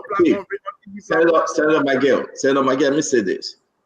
You asked your question last week, and your question wasn't answered by Jeremy Pierre. So if Senator McGill refused to answer Duado's question, we respect it. But we cannot, hold on, Kev, please. No. Kev, stop, Kev, please.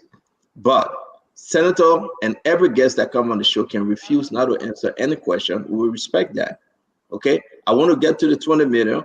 I want to get to the executive branch of government. I want to get to the way forward now. Let's leave this LCC thing, but so let's give Duado a chance to answer, to ask his question. The senator can answer and the senator can choose not to answer. I will ask you to please wait because I really want to get to this point. I should wait on my second question, Stanton. Yes. You already asked your question, my man. I gave you the time. So ask your second question, Kev. Ask your second question. Yeah, let me ask my second question.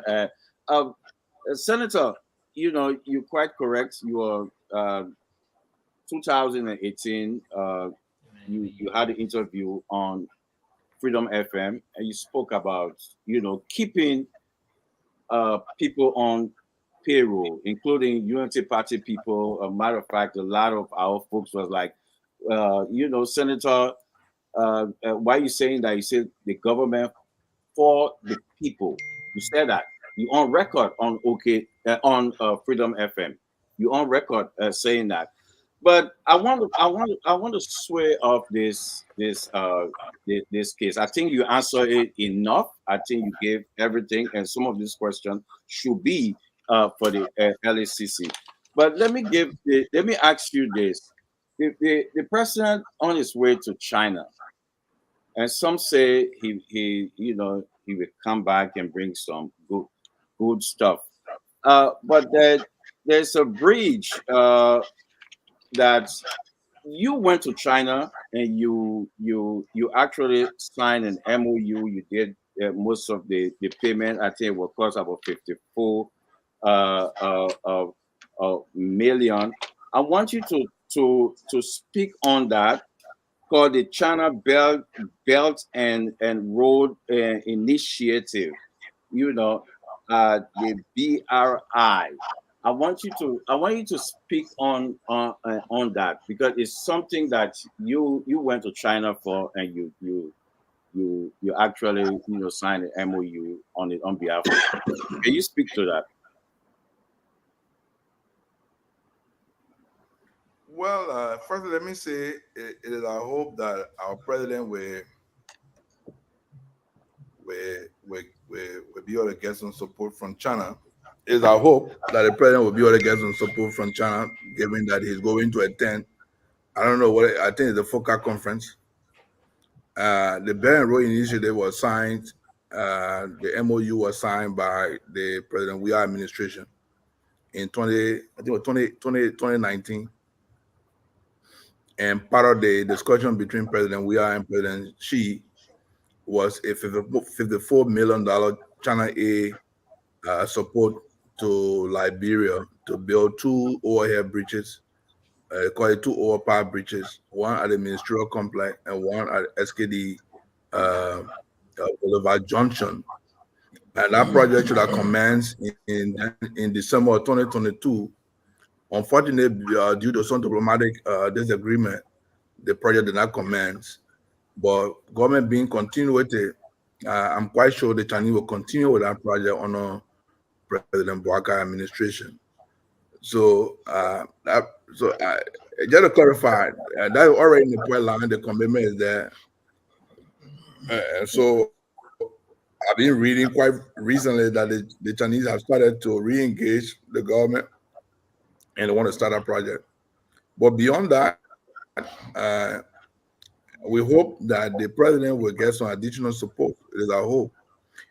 Sometimes we pray for Liberia, and we don't like to politicize. When the president go out, whoever that president is a prayer as Liberia, and especially official government, that good thing will happen for the country.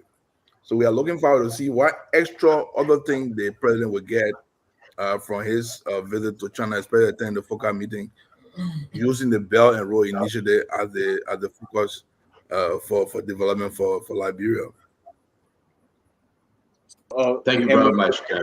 Everything was signed, so this government just going to continue. The bridge issue, that one was under President Weah. Everybody knows that very well.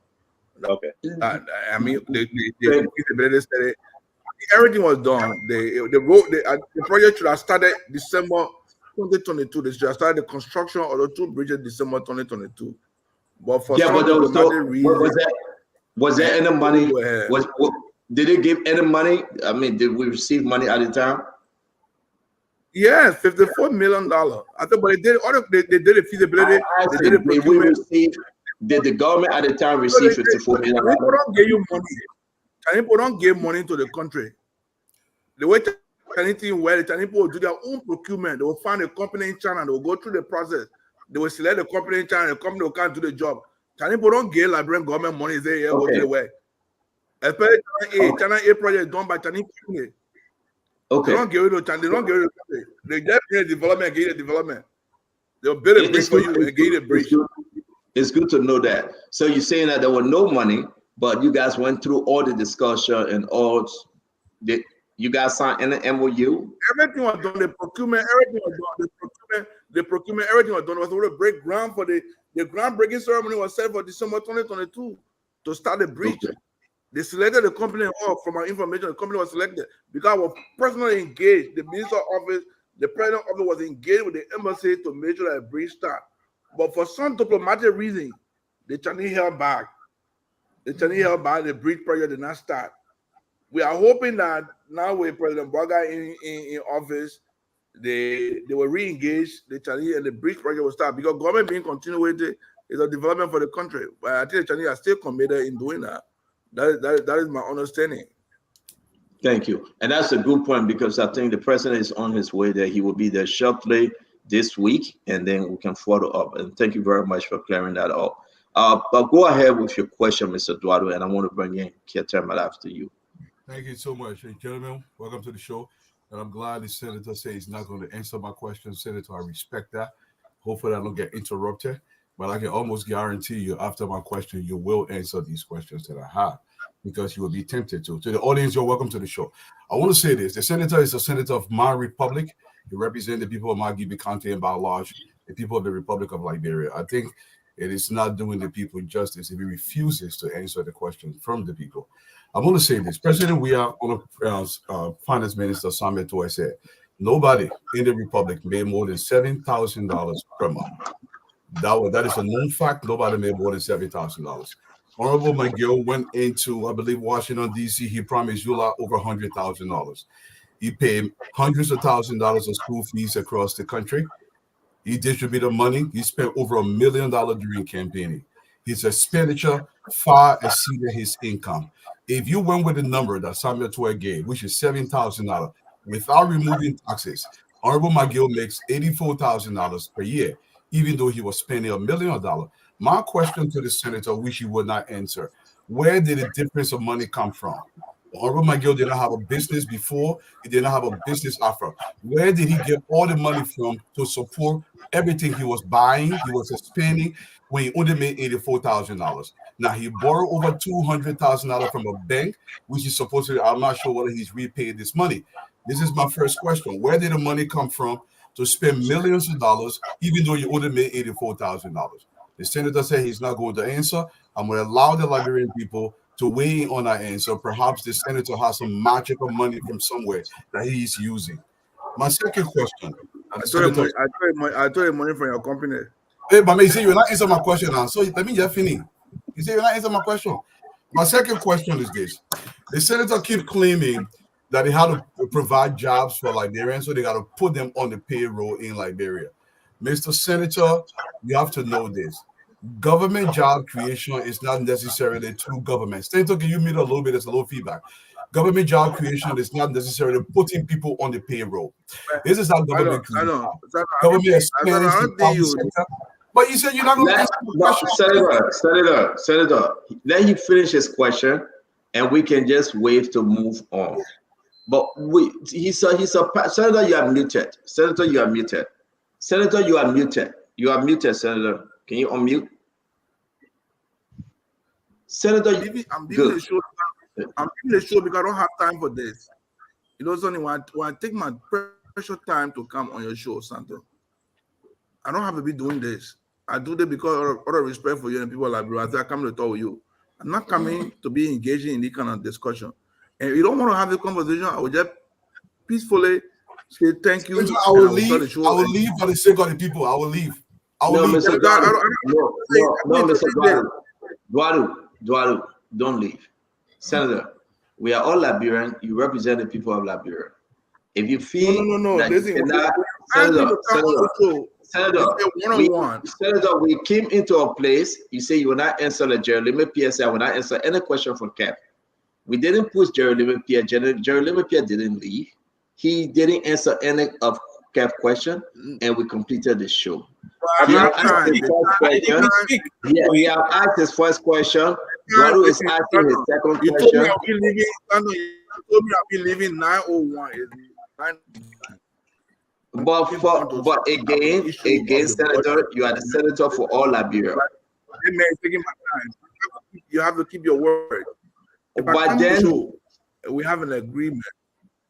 We have an agreement that will be one-on-one, and we'll discuss this topic. And you start bringing people and take me beyond the time. It's 9:50, it's 9:20, Sandon. okay, I can't be here beyond 9:20. Senator, listen though, if you want to leave, I can stop you though. But again, he's a Liberian.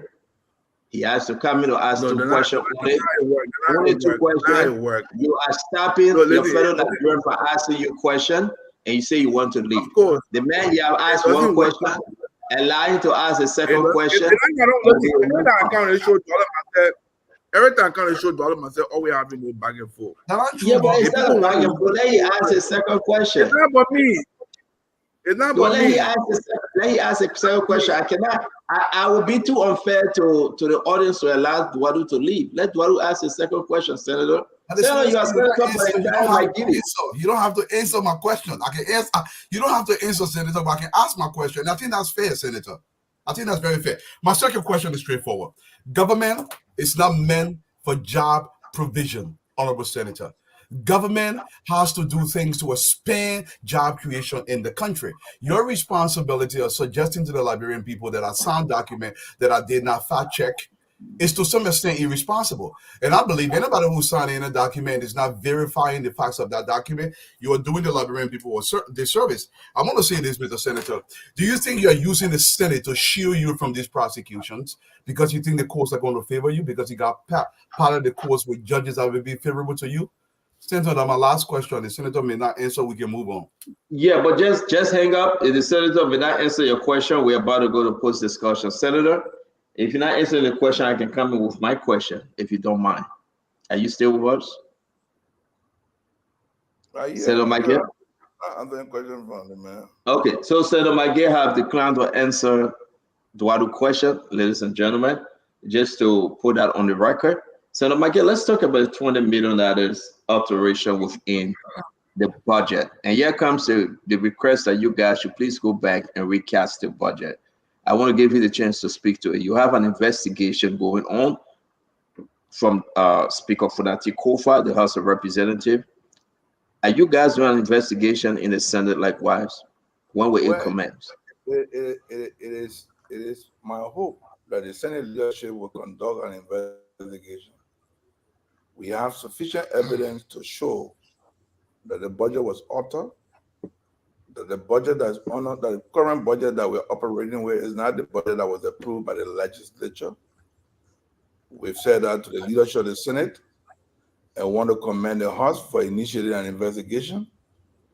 We've written the Senate again through the pro tem that there should be an investigation. What we can say, for me, I've said before, if the Senate leadership refused to institute an investigation and to establish what happened to the budget, why the budget was altered, why the executive or whoever, maybe in executive or the legislature, decided to rewrite the budget with all the approval of the legislature, someone will not vote for the recast of the budget because from the letter of the president, 90% of the budget is still intact. There was some adjustment made in few areas, but most of the area were not touched. So some of the issues that we raised, for instance, the poor gave Ministry of Internal Affairs $5 million. That Ministry of Internal Affairs $5 million was not approved by the legislature. They allocated $5 million to Ministry of Internal Affairs. The budget, when you go to public sector, the legislative adjustment was $2.6 million. But the current budget that we're operating with, the legislative adjustment is $21.8 million. Who adjusted that? It was not the legislature that did that adjustment. So that's a false allegation or false. Senator McGill, can you sit up? It's like we are losing you. You're too far or so. Can you please? And, I know you're. I'll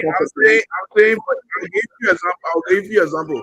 When you take the budget, when you go to the appropriation of the budget, when you read the column where they have legislative adjustment in the budget, the current budget has legislative adjustment of $21.8 million in public sector. The actual adjustment was $2.6 million. But now I'm talking 1.8. We have all the records. The committee from the Senate concurrent. The Senate concurrent, the adjustment was 2.6 million. The budget says that the legislature adjusted the budget by 21.8 million. That is false. There was no such adjustment. There's no such record in the legislature that we made such an adjustment. That's alteration. So where the 19,175,000 came from? Secondly, for instance, we did not authorize $5 million to Ministry of Internal Affairs. We did not authorize that. We don't know. We want to know who put in the budget. We want to know who put in the budget. I just gave you a few examples. There's so many examples. When you look at the budget, when you look at the budget to the appropriation, you will realize the only area in the budget that was never touched was Ministry of Education, the educational sector. They removed $500,000 from the transparency accountability sector. They removed $400,000 from Ministry of Health. So when you calculate, everything is around 20 point something million dollars that was removed and reallocated. We don't know who did that. We don't know who did that. So, and we have the find. Bring us up to speed about the investigation. Are you guys doing any investigation? Do you think there will be an investigation? The protest say when she come back, there will be an investigation. She's not in the country. We are waiting for her. We are waiting. The house is doing investigation. We are saying. Are you guys going to recast the budget with all the investigation? Well, if they do that, we'll not be voting for it. They have the right. Majority can do what they want to do. Because for me, I think they'll be keeping something on the carpet. They'll be trying to shield something. They should not be shielding anything. The House is doing investigation. There was a joint committee that debated the budget. The House and the Senate did together. Who did it? We don't know. How it got there, how it got in the budget. We want to know. We want answers from our leadership. We want to know who did it. If the executive that did it with all legislative approval, we want to know. If people connive or aided and abetted from the legislature that is either the executive to do that, we want to know. We want to know who are involved. But I'm just giving you an example that those adjustments in the budget were never done by the legislature. We have the record. We have the legislative record. And it's in the journal, in the legislative journal. So the figures that you see in the current budget are not the figure that was approved on April 30th by the legislature. And that's the point we are making. So the budget was altered. The budget was altered in so many ways, and we can prove it. At what point you think this budget was altered, Senator? From the executive or from the legislature? I don't know who did it. That allegation when you sign on the budget before going to the executive, do you think it was altered then? When you concur on the budget? Listen, the concurrent, what we did is not what is written. It's not what is in the budget. Okay. What we signed, what we approved, or what we voted for is not what is written in the budget. And that's our argument. What we voted for, we have the copy of what we voted for. We have the communication from the Secretary of the Senate transmitting the Senate decision to the House of Representatives. The figures are all different. And we can prove it. The figures are different. So from the Senate, it goes by where? To the Speaker? It goes back to the Speaker. Because from the Speaker to the Executive? Yes. From the Speaker, it goes down to the Executive. It goes back to the House of... Because when we concur, we send it back to this... Because it comes from the House of Representatives. The budget comes from the House of Representatives. We send it back to them.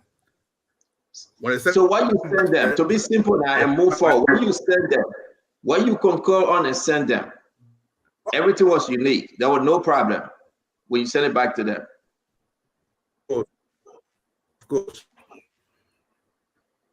Hello? When they printed the budget, what changes in the budget? I said there was no problem. What we sent to them, there was no problem. Everything was the same. But when they printed the budget, we saw a problem with the budget. That the figures were all different. So between the House of Representatives and the Executive, you don't know which one, which group? I don't know who did it. So the reason why they... Okay. All right. But again, Ketema is having a serious technical problem. He's in and out, in and out. Again, we want to manage with the given time we have. And I know we say you're going to be out of here by 9 o'clock. It's 9:30 right now in Liberia time. Do you have anything to add? Because then we can jump into the post analysis. We got 30 more minutes. Senator, you got anything But to let me add? just ask you on that budget one question quick. And let me ask one question quick on that budget. Senator, The senator running late. Get the senator finish and go.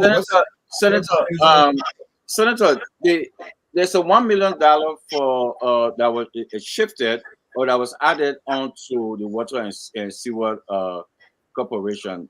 According to Mo Ali, he said it's legal and the lawmakers added it there. It went through all More Ali lie. More Ali lie. Nobody voted for that money. Nobody voted for that $1 million. More Ali lie. There's no record that shows that we voted for it. We have a record. We didn't vote for any water money to water and sewer. The way it got in the water and sewer budget, we want to know. I want to era be on an investigation. We want to know how that money got in water and sewer budget. Well, we never voted for it. That's our era. Ministry of Internet Affairs, Ministry of Water and Sewer. There's our era we can name. That money went to that we never approved. Who put it there? Who put it there? You know what can happen? Somebody entertain heads go around. They say your money will gain somebody. So that money go into more approval. The whole thing doesn't know. People don't want to know how it went. We want to know how the money went. So, Senator, your internet is not. Your internet is not. Will be investigated. So, what you make about the trip that five members of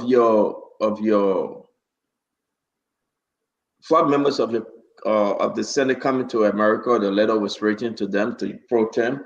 Those members include Yombly, the pro tem, chair on foreign affairs, chair on security, Deborah Babla, and Augustine Chie. Can you talk to us? Is that a normal thing, though? Well, it was written by the foreign minister. She said that Labrador trying to get on the Security Council, and she asked him, member of the legislature, to travel with her to support Labrador bid on the Security Council. So she wrote a Senate and the Senate leadership.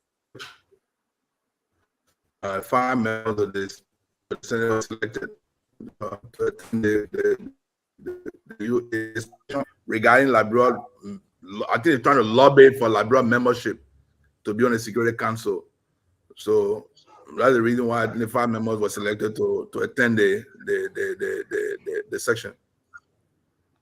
Is that true that the 150,000? Is that true that the 150,000 given to you guys for engagement, 150,000 to senators and 100,000 to representative? Is the IMF having some issue with that money, totaling almost $12.8 million? Is the IMF having problem with that amount? Are they complaining? Have you guys received the money? Have you guys set up different groups, different companies to work with this?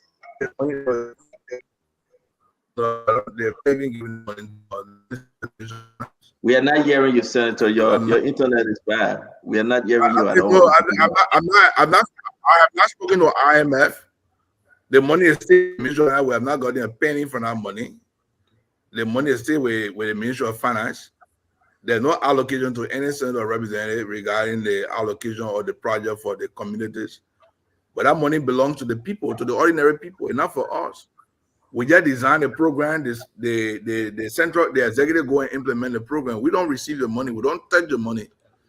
We just design a program. We get a list. Let's go and implement the project. I get it straight. Now, Senator, which program do you design? Because it's not like how easy you are saying that we got the letter. The project. So the project is of your kind. The project is of your making. You may not receive the physical cash, but you can tell your supervisor, Kev Hassan, you're my supervisor. This is the project I want to do. And you can add the budget, the money, every little step of the way to cover that 150,000. And all Liz need to do is to just follow your direction. Am I correct? The way it works is that you design a project, you give the list. Liz will put out a bid. And Liz will select a contractor who will go and implement the project. For instance, we want to do a park in Magibi County. We want to do it along with BWR. Because BWR have a land, we want to collaborate with BWR and build a park for the citizens of Margibi County. So I gave you an example, and I gave you an example of what I intend to do with my money. So BWR will provide land, and BWR will manage the park. So we're going to go into an agreement with BWR to provide land. So we will give the project to Liz and say, look, this is the project I want to do. They will liaise with BWR, who the property owner, and they will go there, will show the design. They will come in with a technician and do the design of the project. At the end of the day, that project will be managed by BWR. So I'm giving you an example of what I want to do with my $150,000. We're going to build a basketball court, 2 basketball courts, table tennis. We're going to play for polo training, exercise. We're going to do that with the little money we have. What I can do, we'll start with that. Then the next time we have some money, we can increase it. So that is the thing we're going to do. So the money not going to come to all the money going to renew with Liz. But Liz, for instance, Liz are already going to be there. Campus to ask BWR where the area that Senator McGill want to do the project. They're showing them the land that want to do the project, or we're sending the proposal. They will go and find the people who can do that project, and they will pay the people. The money will go to them. The money will not come to no senator. The money will go directly to the contractor, and the contractor will deliver the project based on his project specification, and they will turn the project over to the community through the senator, along with the people of Margibi, the superintendent, everybody, local government people, everybody will be involved. And say, this is the project for the people. So that what's going to happen? It's not going to be a money that will go directly to the senator, or senator will go and say, you'll give me the money, or I get my supervisor. If you have a supervisor, that supervisor will only work with Liz to make sure that the project is completed. And so the Liz will have but let me read the agreement you have with Liz here. Project execution and the role and responsibility of the lawmaker. Let me go to 6. The honorable legislature will encourage, and why do you want to listen to this? I will share with you guys. And this is what makes it so important for Liberians to listen, because this is corruption. Everything you just explained, Senator, is contrary to say, let's go to find the people to bid. No, they say you guys will find the people to bid. You guys. What was the agreement? Hold on, sir. I've not seen that agreement. But wait, let me say this now, and I want Liberians to listen to this. When Funati Kofa said it wasn't true, we're able to get this agreement. The honorable legislature will encourage competent and qualified contractors in their respective county to submit bid for any of the contracts that will be put forth for awarding. These contractors should meet all the guidelines and requirements as may be required in the bid document. Now, you, that list, you will tell which one of the contractors to go and put the stuff in for bid. And it sounds so. No, let me send it to you. Let me send it to you. What I just understood, they say qualified local companies in the county will apply. Senator McGill. Right? Senator McGill. Nobody here, Momo. If this is for the people, let the people do it. You as a lawmaker, don't touch it. And IMF is frowning on this because it smells like corruption. I agree, but the question Senator, I'm sending you the whole thing. I'm not keeping it. You say you have not seen it. Why would I receive it? It was prepared May 2024. I'm not a Senator Dwalu, but I'm the one receiving it. And you are the senator. You say you have not gotten it. But everyone of you receiving 150. No. From my conversation from the protest down, there was no conversation. Probably the House of the Senate will not be involved in selecting the companies. It will be exclusive list prerogative to select the qualified bidder. And after the Senator will go select company. That's not what I said. That's my understanding.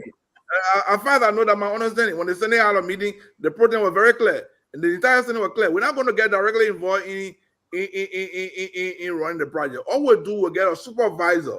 But why can't you guys why you get plenty of job to do, Eduardo? Why you cannot leave the people money alone? Why it should be attached to you? Why the money should be attached to you, and you should direct as to where the money go? No, the money attached to me. The contractor. You should bring the bill in. You. Why? The money belongs to send it back in the community where it belongs to. The community. Senator, this is corruption. It's That's and I not tell true. I you, disagree with you. They're not corruption. because the structure is disagree with you. bad. The structure disagree is with you. designed. That's not corruption. Have you know all the lawmakers then creating their own company now, and those are the companies that will be awarded Yeah, this you call that one corruption. You call that one contract. corruption. You Do you corruption. know that? You call that one corruption. But they say local companies. Right? Must you? Why can't you entrust into the superintendent care? Why can't you entrust into the people care the 150,000? Why you must put your hand in it? Why you think it should be only up to you? Now you have no money. You don't know that, bro, Ronnie. What are the superintendent? I was assistant minister for No, internal it's affairs. not about how that bro money. I'm asking you, why can't you get better? Do you know why the superintendent do with local money? I was assistant minister for internal affairs for operation. So why the superintendent do? Do you know what happens to the poor money by superintendents? What happened to the poor money? The superintendent don't have jurisdiction with the money. The senator does not have jurisdiction with the money. It is lay exclusive jurisdiction. They have control of the money lays. The executive. There's not for local government to go wrong. Yeah, but McGill, it doesn't seem right. It just doesn't smell right, McGill. It's a form. We get disagree though, and this one, like many other things that disagree with you on this one. There's a reason why you guys. There's a reason why you guys will put your hand on that money because some of you. What you say? I say you don't trust me.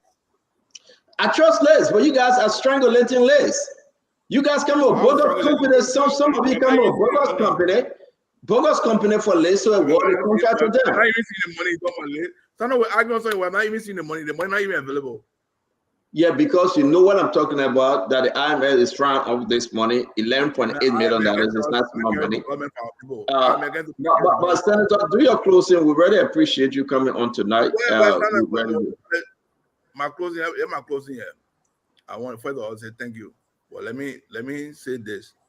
Anytime you invite me on your show and we have an agreement, you got to keep that agreement.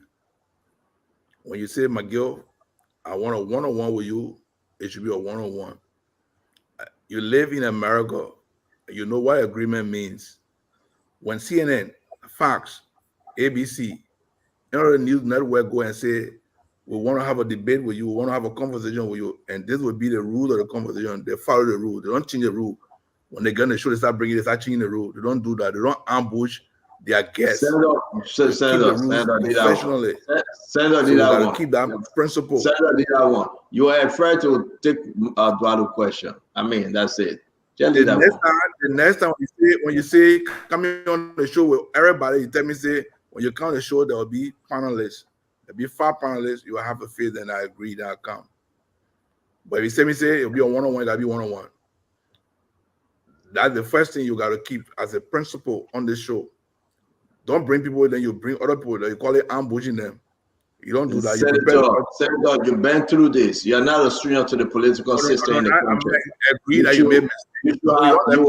You should have entertained the main question. You ran from the main question. Eduardo is not a stranger yet. You should have entertained the question. I don't want them, but you're not level to correct you. You said I gave my closing statement. Listen to me. Let me make my closing statement. Do a closing statement. Go ahead. Let me do my closing statement so you listen to me. So I want to say thank you. And I wouldn't comment on the case again going forward. This is my last comment on the case. And I will face my accusers. The allegations they're making against me, I've denied those allegations. And now I am before the LSCC. And allow the case to run its own course so that justice will prevail. So that though the right thing will happen, it will want to fight corruption, it also means that those who will be accused, they have the right to exonerate themselves. Senator McGill, I know you are closing. I'm so sorry to interrupt you. You were at LSCC. I received a letter from one of the investigators. He is accusing Serena Cephas of threatening his life. He pointed you in that letter that you were present, and Serena Cephas said, apparently you don't like your life. That's the word Serena Cephas used. He have written the justice minister. I have spoken with Serena Seaforth. What do you know about what happened at LCC that day? This is an allegation. They married before the court. They married before the justice minister. Serena speaks for himself. I will not make comment on it. If I'm called before to make a comment, I will do so. But being appropriate for me to say anything on this show, please. I wouldn't Thank say you. anything on the show. I respect the right of Serena. I respect the right of the accuser. So if I'm called to at the Minister of Justice to make any statement, I will make it at that point. Thank you. But again, let me say, I want to say again, this will be my last comment on the allegation.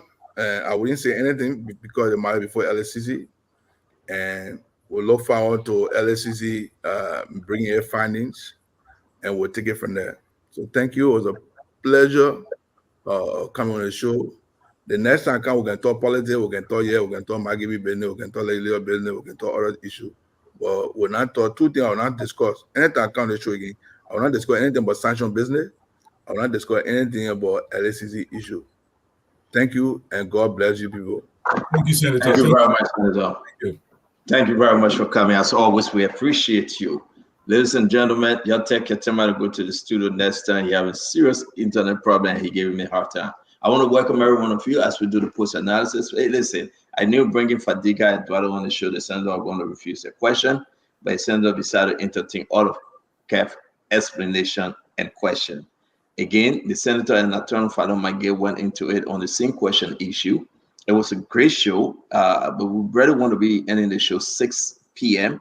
to allow Damo and the rest of the team to get home. We got 14 more minutes, a couple of takeaway, a lot of takeaway, and then we ask the Liberian people their own take. One of the takeaway which I want us to start with today is this. I increased the payroll because we didn't find Unity Party people. We didn't fire Unity Party people we met at the Ministry of State. But Unity Party is firing Liberian people all around here. Senator Nathaniel Fado McGill on payroll pardoning. Do you think it's justified the reason of increasing payroll? And do you think, Eduardo, I'm asking you, and then we'll go to Kev and Fadika, do you think the senator today addressed the issue about those allegations that are coming forth from the LDCC? Obviously not. The senator was far from addressing the questions. In fact, he was extremely combative. As much as we have to respect the senator, but the senator have to understand one thing. He has to respect the Liberian people. I'm going to say this. The senator talking about agreement. He had an agreement with the Liberian people to serve them and use their money to elevate the country. Instead, he used that money on himself. You're talking about agreement. There was an agreement, Mr. Senator, with the Liberian people when you serve as chief of staff of the president's office. You have to understand that. But I'm going to say this. Look, if you're serving in government, and you believe you can cherry pick what you want to listen to or what you want to answer, it's your choice to do that. But the Liberian people will decide. And Stanton, because we almost out of time, I'm going to say this. Look, CDC people, then you'll get out of my inbox. Let me tell you something. I will come to Liberia. I take my security very, very seriously.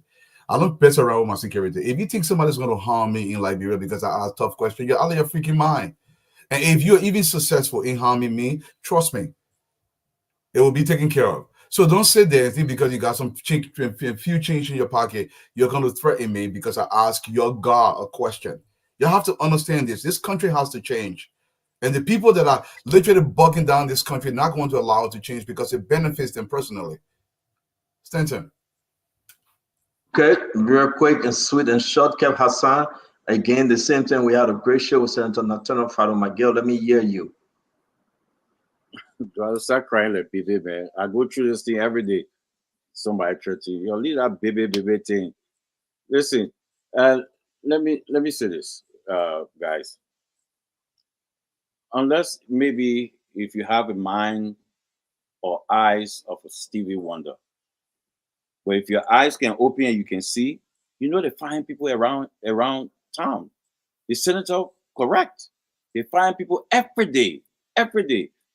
The same ministry.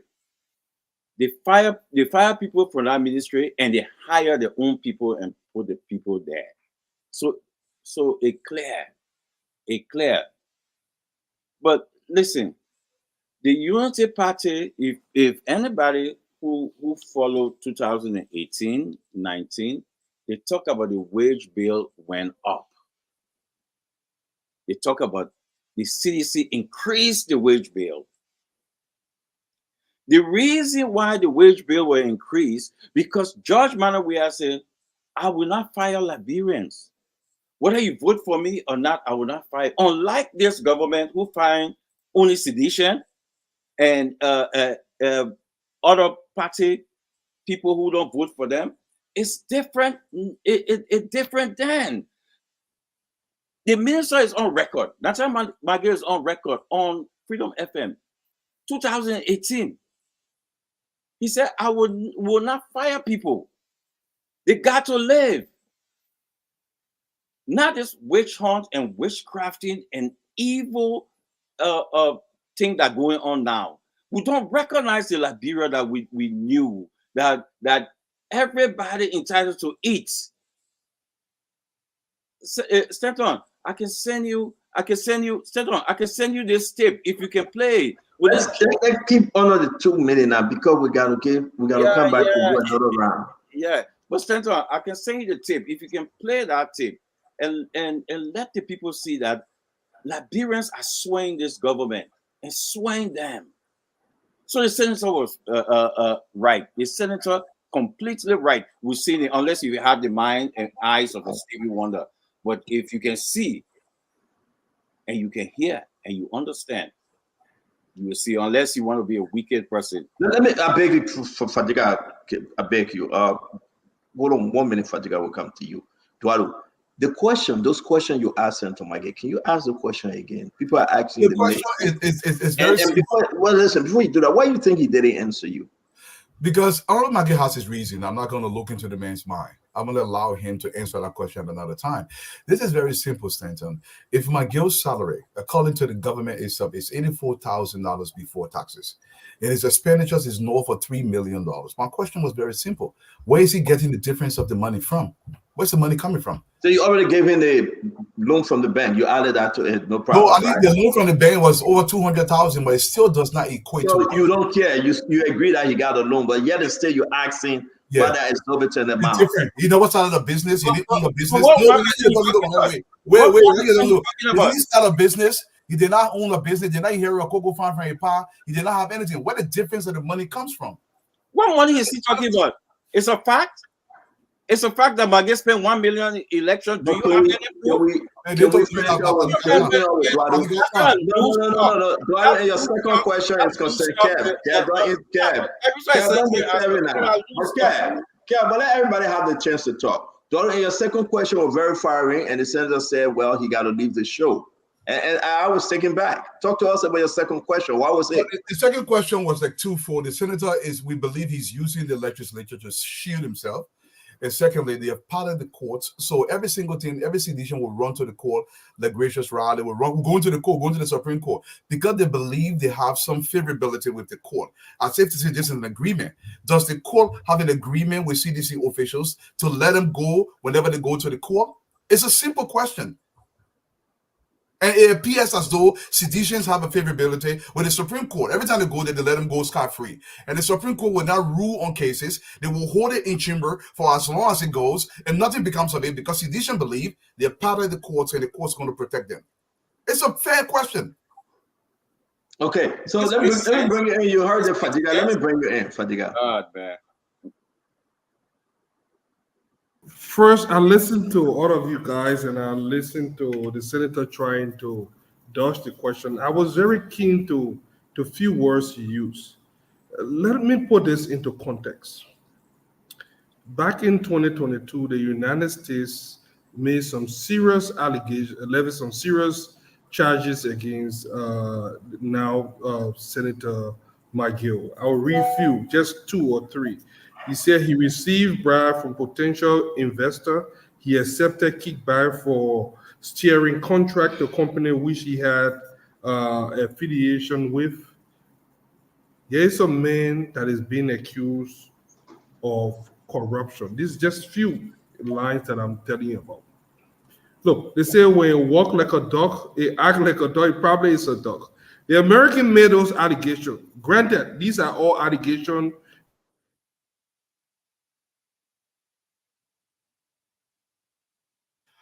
But the guy, you're frozen. Damo. Yeah, Mr. Dolu. Yeah, I think Senator want to take some call from The the man know what he's Here, talking about. Bradley. Look, Kev, be quiet here because Oh, man, you know I'm what you're talking listening to- about, man. You know what you're talking about. I've listened to Let the man talk. I've listened to all the garbage being spewed about President. One of it is say President Weah. McGill said this. President Weah wanted to give Liberian people opportunity. He wanted to say, if I want to go to jail, keep me in jail because I was doing a favor for the Liberian people. Look, I know how sentimental our people can be. I know that a lot of times we think with our stomach, but this is a crime. Payroll pulling ghost name on a payroll is a serious crime, and here is why. I know Stanton gave the definition. Let me tell you something. There's a reason we have a process or CSA personal action notice process in place, and the reason is to avoid corruption. It doesn't matter. You can still put people on a payroll, but follow the process. What is preventing you from following the process? Even if it's $100 you want to give someone, one, people are supposed to pay taxes to government, a tax evasion right there. The next thing is these people are not going to pay nothing on the. So it does the whole justification of wanting to help Liberian. It's just bogus, because you can still do the right thing and help Liberian, except you have something to hide.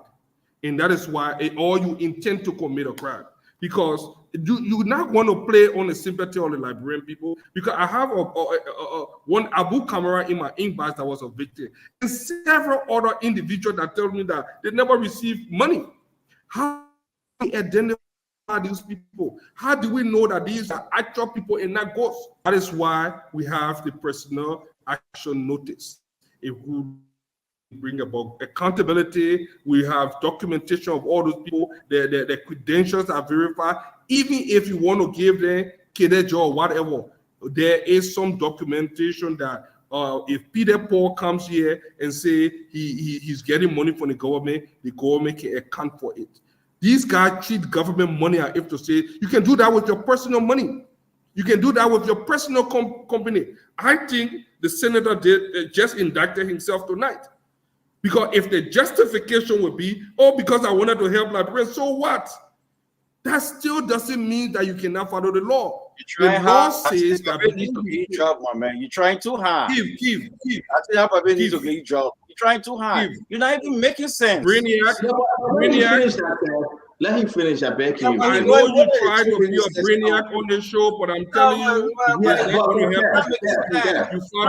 Fadiga just came on. He deserves some time to explain himself, please. Fine, but let him make some sense here. He's not making sense. Trying too hard for job. EDC brainiac, keep quiet. Let me say this. It is still a crime. So that you need to, if that's the only justification, look, you cannot commit a crime to help people. You do not go and rob the bank and say, I'm going to give it to the Liberian people. It's still a crime. It's still a criminal offense.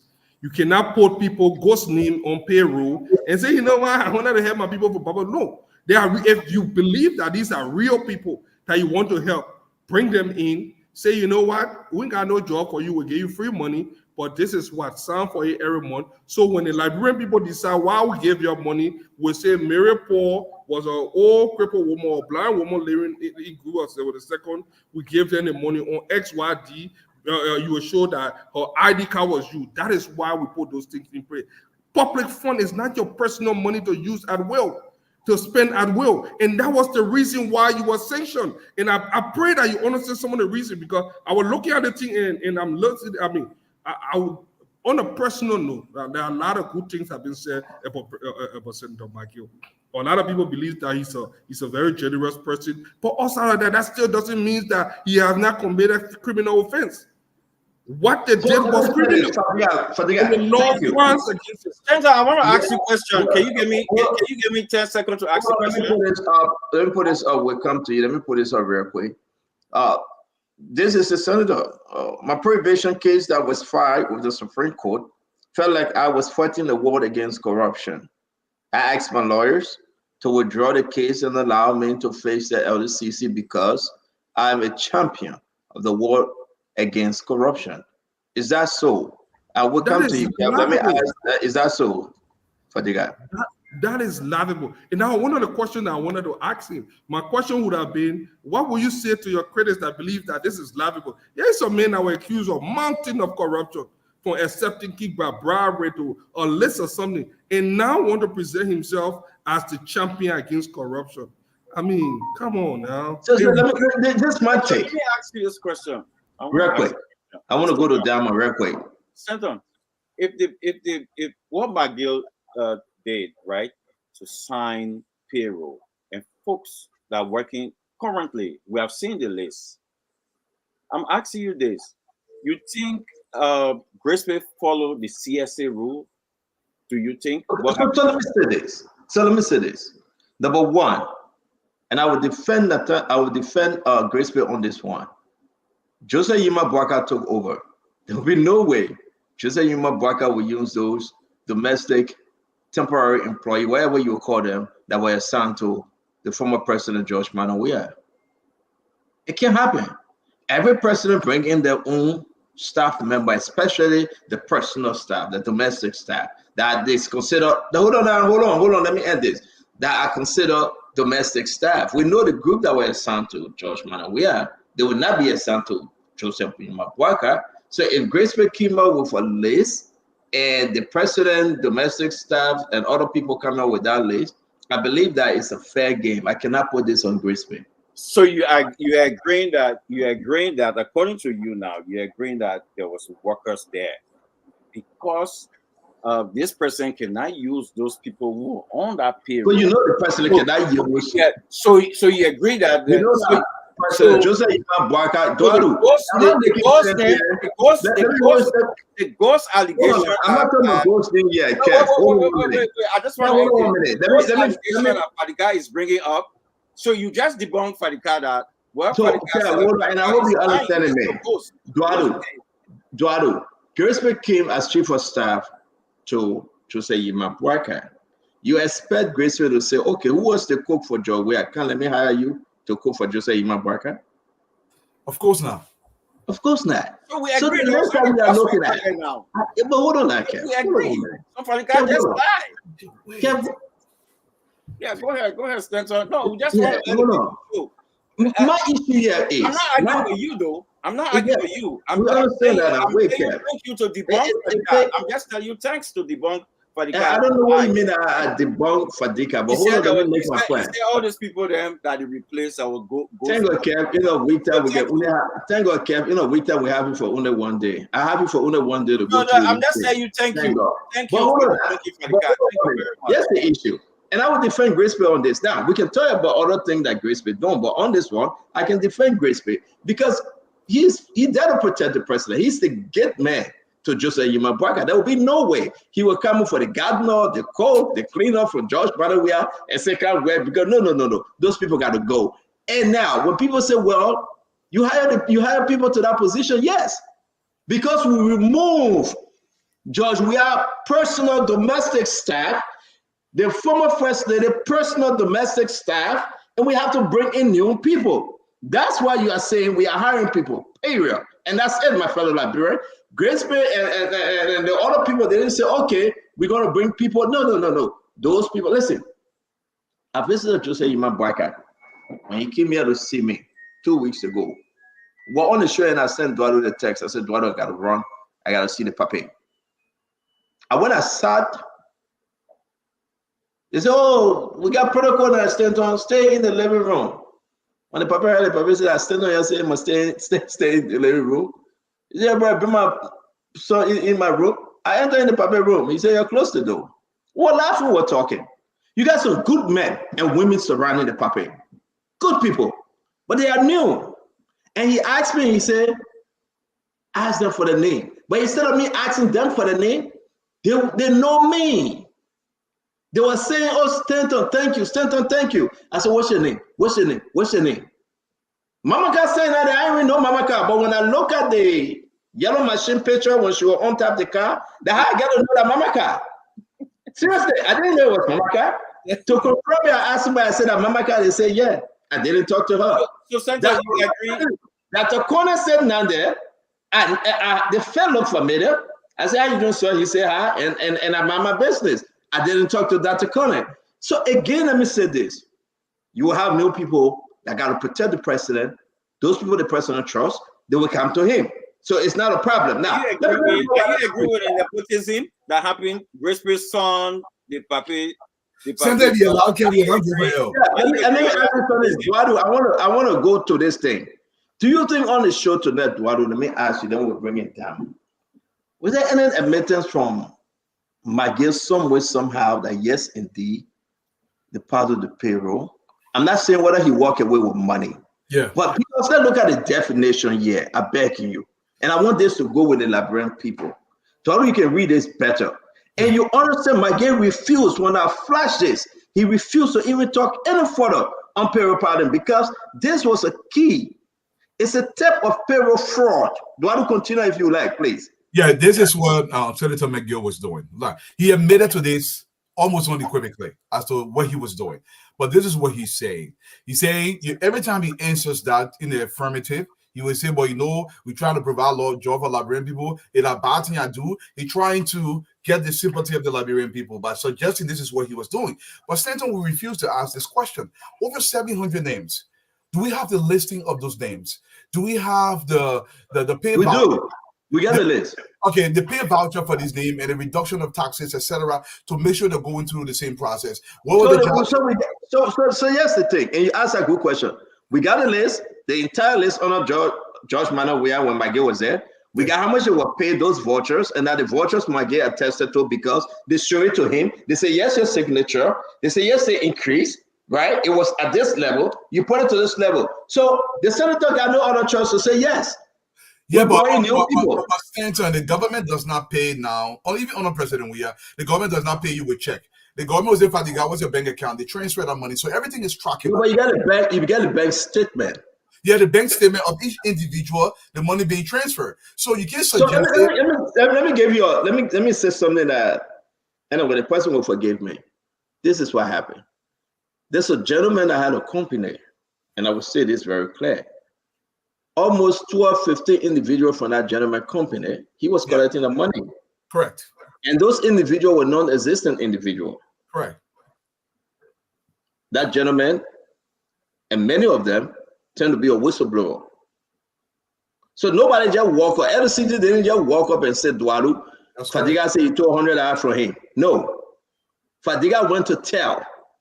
And then when they called the central bank, called finance ministry, guess what happened? It was true. Correct. So they had the whole Pandora box open. So you are right. The people get the document. McGill saw the document. Yeah, of course. McGill couldn't lie. He couldn't lie. He said yes. But was that payroll pattern? It's creating a fictitious employee, Fadiga. Payroll fraud can involve creating a fake employee and collecting the paycheck as if they were there, Fadiga. This is serious. Continuing to pay a former employee, people that died, people that wasn't even there, you call them ghosts. Involve continuing to pay the staff member who no longer work for the organization. Senator. So, Senator, this is why the government of Liberia have used CSA, and this is why you see Josiah Joker is taking long to make sure that they go through the process. And the pattern could mean many things. It could mean people that have died that are still on the payroll. It could mean people that are non-existent still on the payroll.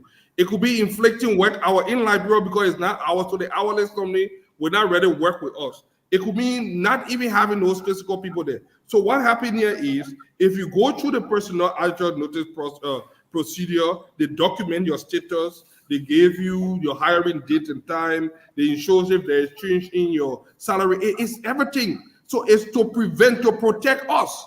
If this man believes that they are above the law and they say, screw the law, I will do whatever, I can because the money is my personal. This is not your personal money. This is the public fund. If this was a Fortune 500 company, you would never do it because that company will go bankrupt, and indeed the country will bankrupt under them. But that is why we are in a problem. Because these guys. Let's end on this thing. Let me bring in Damo. Listen to what some of the way you can prevent this, right? Having managers sign off on employees' time sheet. performing regular payroll audits, and investing in an employee tracking system.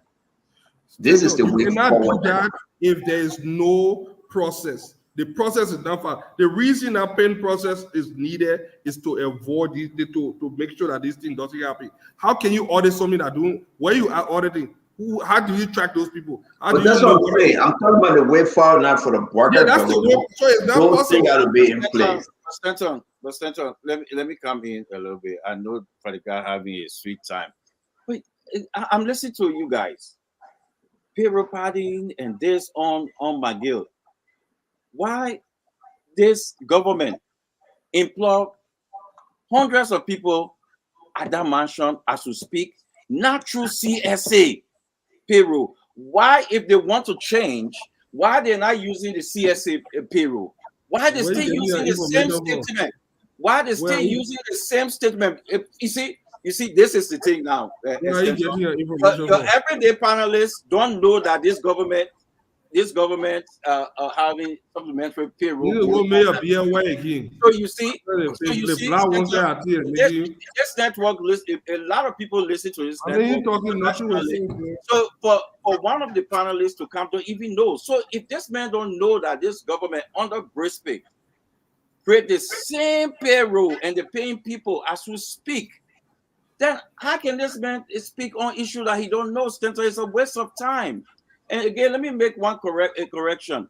Domestic workers, as I getting from a reliable source, someone who for your supplier for over domestic worker, domestic worker don't change because job manner we are keep the same domestic workers at our mansion that they met.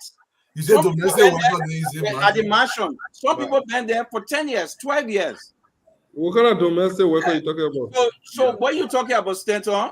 Say they change workers there. No, they don't change it because people who work in government for years tell you. How does this correlate with payroll paddling?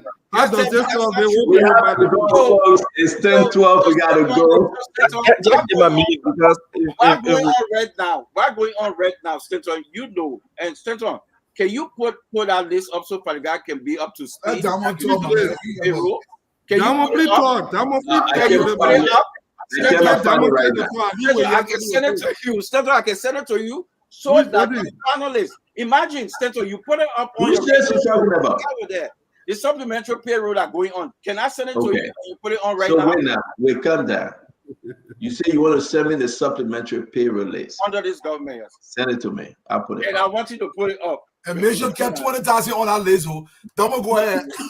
Let me send it to you right now. now. So I barely recognized Kev from last week. You know, I was concerned as to put a last picture up.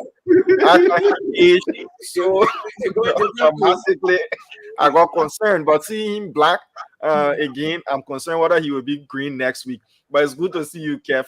The senator is a politician, and our society is gullible. People will always want to play on what will give them a sharper edge in the public space rather than what is more legal.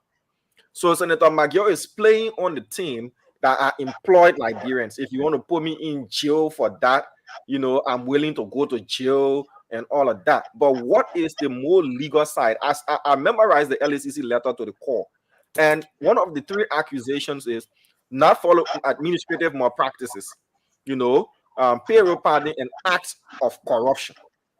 So you guys are just focusing on the payroll padding, but there are other accusations within that letter levied against the senator. But the one that will get all of the public sentiment and the one that will woo supporters is employed people, and because of that, I'm being prosecuted for that. But how was the employment done? That is the question. Employing Liberians is not a bad thing. But if you do it without it being legal, then it becomes a bad thing. So the senator has said he will avail himself if there is an indictment. He will go to court and all of these things. But we need to see it play out in the court more than in the public space. Sadly, it will play out in the public space, then it will play out in the court at the end of the day. I just wanted to make that point. Diamond, thank you very much. We'll open the Can phone line and take 10 calls. Before you open the phone line, Oh, can you put it up? Stenson, can you put what I sent you up? Yeah, it takes time. Supplementary payroll right now that Okay. this government. Can you put it up? Okay, yes. I got to authenticate that. You don't know whether it's real or not. Yes, I can put it up. Yes, it's true. Can you put it before you open the line so the people can see it? It will help inform the people that are going on right now. Can you put it up? Okay. Can you just read? I beg to you. If you just cool off, I will put it up. Okay. Let me upload it and I'll put it up. Damo, can you please go to the phone line while we upload?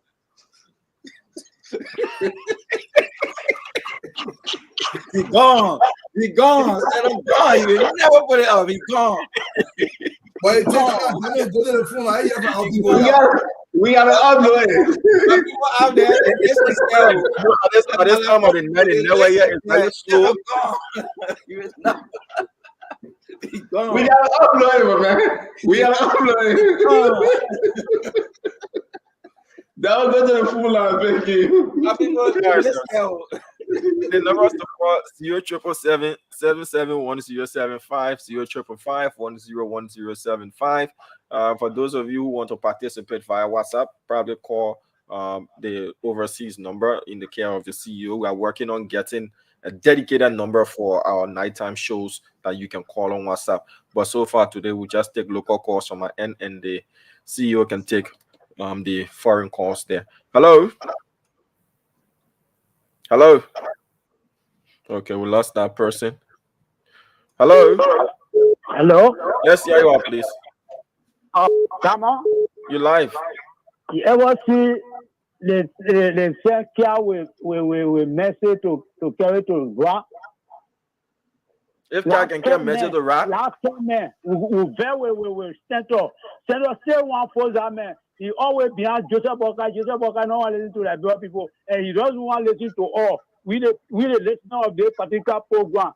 Get the rules out. Oh no. Let's go ahead.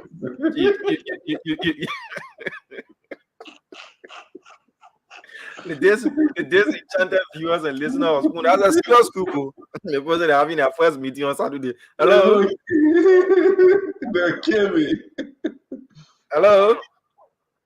Hello? You live. Let's hear you out. Yeah, my name is Daniel Brown, calling from New Jersey. Go ahead.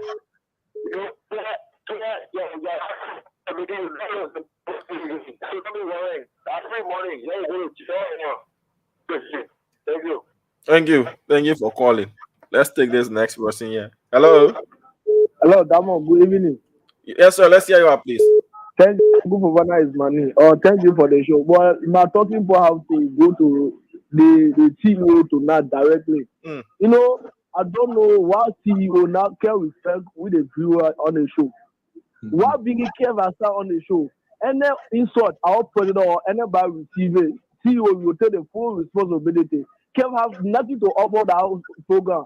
Kev, let them go to the cozy argument. You not need them, but say you bring in the man. Why you they respect you all? Take the show for listening to us. Kev have nothing to do that. Only insult. Kev on that show that they tell you President Boga, he said they made a funny rule. Then you say keep me. If any insult Kev gave to the president, you will be responsible. Okay, Kev have nothing to do. Let them go to their cozy argument. We not need a man. We listen to you. Why you can't listen to us? We respect you, so we respect God. I beg you, please. Let Kev go. We not need him. So thank you. Don't be surprised you get a song. That would be Kev Mogo. Don't be surprised. Let's take this next person here. Hello. Good evening, Damo. Yes, sir. Let's hear you out, please. Let me say good evening to the CEO and good evening to the panelists on the show this evening. My name is Aloysius P. Flomo Jr. and I phone in from Mike B. County, precisely lower end. Okay. I follow the show. I listen to the senator, and I think you just hit it on the nail, Diamond. When you said the LACC, I think in that man is not just focusing on the issue of payroll parking, but this senator has been alleged for other corrupt practices. And thank God that he came out to withdraw that rate of prohibition. Because some of us from McGill County, we are consistently and persistently telling our people, McGillians, that we made a very great mistake by voting for an indicted or sanctioned individual to represent this country at the level of the Senate. Because you told us when you were Minister of State that almost all of these allegations or the sanction was political. Why would you firstly go and say, oh yeah, you are rate of prohibition? Okay. But thank God you are withdrawing it. All right, We sir. are calling on the government to conclude that.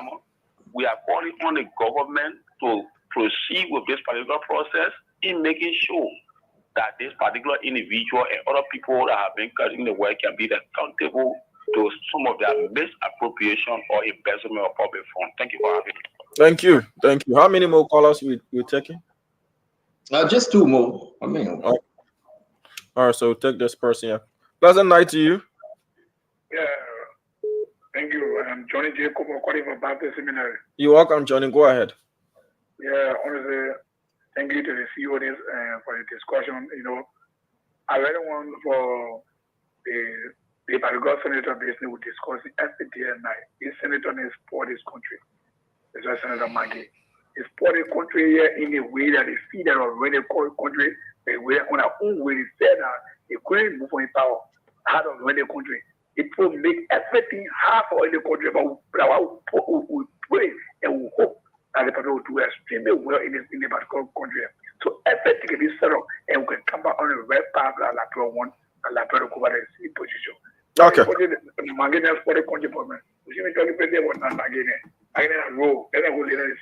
All right, sir. Thank you. Thank you. So we take this last person here. Hello. Hello. You live? Please go ahead. Hello. I'm Umo M. Kamara, calling from Chikota. But man, Maggie already gave the key. Some all in this country right now. Me, I got 5, 7 children right now going to school. I thinking how to pay, how to register them.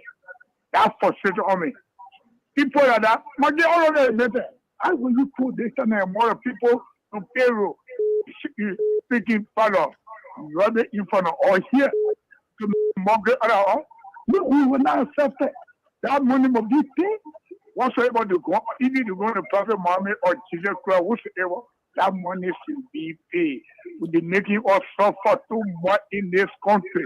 Some of us today will living by the 0 number, no job. All of the states here, they created no job. That today he's telling all the brown people they were creating job for them. Say they were creating job for their nephew, their uncle, and their son. So we don't have. Okay. We have. Thank you. You must be prosecuted. All right. Thank you. So that's all the time we have to take calls tonight. CEO, over to you. Yes, a beautiful show, guys. Thank you for even coming up. Can tell me I had a serious technical issue. You guys are always welcome. This is the new edition of the 101 with the CEO. I want to say thank you, Al Hussein, UJ Fadiga, Mr. Eduardo, thank you very much. Kev Hassan, Kiatamba. We want to update you on all the issues that will come up tomorrow during the bigger Spoon Talk 1. There's an issue at the Ministry of Youth and Sport. Bonuses. They are scheduled to play Togo. The team will be traveling for only 1 day and be back another day. The decrease in funding to the Ministry of Youth and Sport is concerning. The players are concerned about the bonuses. They are not receiving it. Hotel bills are piling up. A lot of different issues. I have a privilege to get involved with some of the discussion. We'll be bringing it to you tomorrow. Whether we're going to win our game against Togo to qualify, I mean, that's a big thing. I hope we can speak to the minister tomorrow. How you call him? J. Cole, Bangalore tomorrow, to bring her up to speed. But that's a serious financial issue at the Ministry of Youth and Sport. And also, I'd like to say to you, while you join us tomorrow, we'll be talking about the president trip. He will be leaving from Indonesia, probably Monday evening or Tuesday evening, going to China. The president is upbeat. The president is getting involved. He's meeting world leaders, and he's pushing. He's selling Liberia out there. I mean, in the space of time, I'm kind of surprised. When I asked him, will you be able to do it? He said, son, I have to. He said, I have to do it. He said, Liberia need a lot. And that's a good thing. Now, this person is not celebrating watching football game. This person is not just going there to go hang out. This person is engaging. Even if it caused him to drag, he would drag, but he would engage. He want to bring the best back to the country. In 7 months, when you plant the seed, trust me, the seed will grow. When you filter the seed well, it will germinate. You will reap the fruit thereof. And I think this president is planting the seed. The president is harvesting. The president is planting the seed. The president is engaging. And I want all of us to keep the faith. It shall be well. I also like to discuss the issue concerning LTA. We got a lot of information with this LTA thing. New information coming out. Join us tomorrow as we discuss the $8 million bailout at Central Bank. What's the outcome? Brand new story coming on, folks. John Spoon Talk tomorrow, 8 p.m. Liberia time. That will be 4 p.m. U.S. Eastern time. And let's have the discussion on Liberia. Thank you for joining us today. May God bless you. May God keep you. And may God bless our dear republic. Why do you want to close? Careful, go, and Fadiga will be last. Thank you so much, my brother Fofi, for finding out. Welcome to the show. Look, to our people, Mayor, thank you plenty for coming. I want to say this. I don't care two hoots about the Unity Party. In fact, personally, I despise the CDC for what they've done to my country. I don't support any individual, not even President Bouaka. My loyalty is to the Republic. In everything, it's to the Republic of Liberia by far. In fact, they're not even in the same stratosphere. When people make this claim, yes, I support the Honorable Bouaka, but I don't support anything they do that is against the Liberian people. I want to say this. When you see your senators talking about will pay football fee, will pay basketball court, that for them to fool you. They believe when you see something and say, oh, they meant to win something, even though they're not your own money. The senators of Margibi County, the senators of Mosorado, Grand Jida County across the country, their primary responsibility is to create an environment where we can grow as a society, where men can get jobs. And I will continue to say this to my president, Honorable Bouaka. I don't care what you do. You can go to Indonesia all you want. You can go to Japan. If you do not create private sector job in that country, Mr. President, you are not going to be successful. I will continue to say this every single chance that I get because the young men in Liberia have no hope. We can talk, we can scream, you can do these prosecutions, whatever agreements you want to have with anybody else, Mr. President. If you don't devise a strategy so we can create private sector jobs, you will be doing the same thing that Senator McGill just did. But we put people on the payroll. Government is not meant to be patterned in that way, to create jobs within government. Government is a regulatory arm. It's a policy-making decision place. It's a place where it's a small body, and then Zoe Drew is expanded. But then Vonjima is expanded. So Morovia is small. Because when Vonjima is expanded and Zwedru is expanded, the government can have a higher tax intake. This is the approach. People will just take the salaries in government like the likes of McGill, and they will claim they are making decisions, and they will come on the show, you've never worked in government. Government is not some special place to work. If you're working in an organization, government is set up that way. Well, it should be set up that way. We got to stop this. We got to give dignity back to the men in the country and the women as well before your women are going to kill me. We got no Cleopatra, Maria Clark here. Oh, Opa, you won't come on into? Women got to go to work too.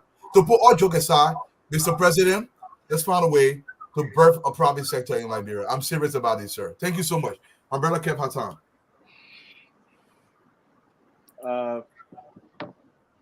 Let me say this. I think I sent it late to you, Diamond. I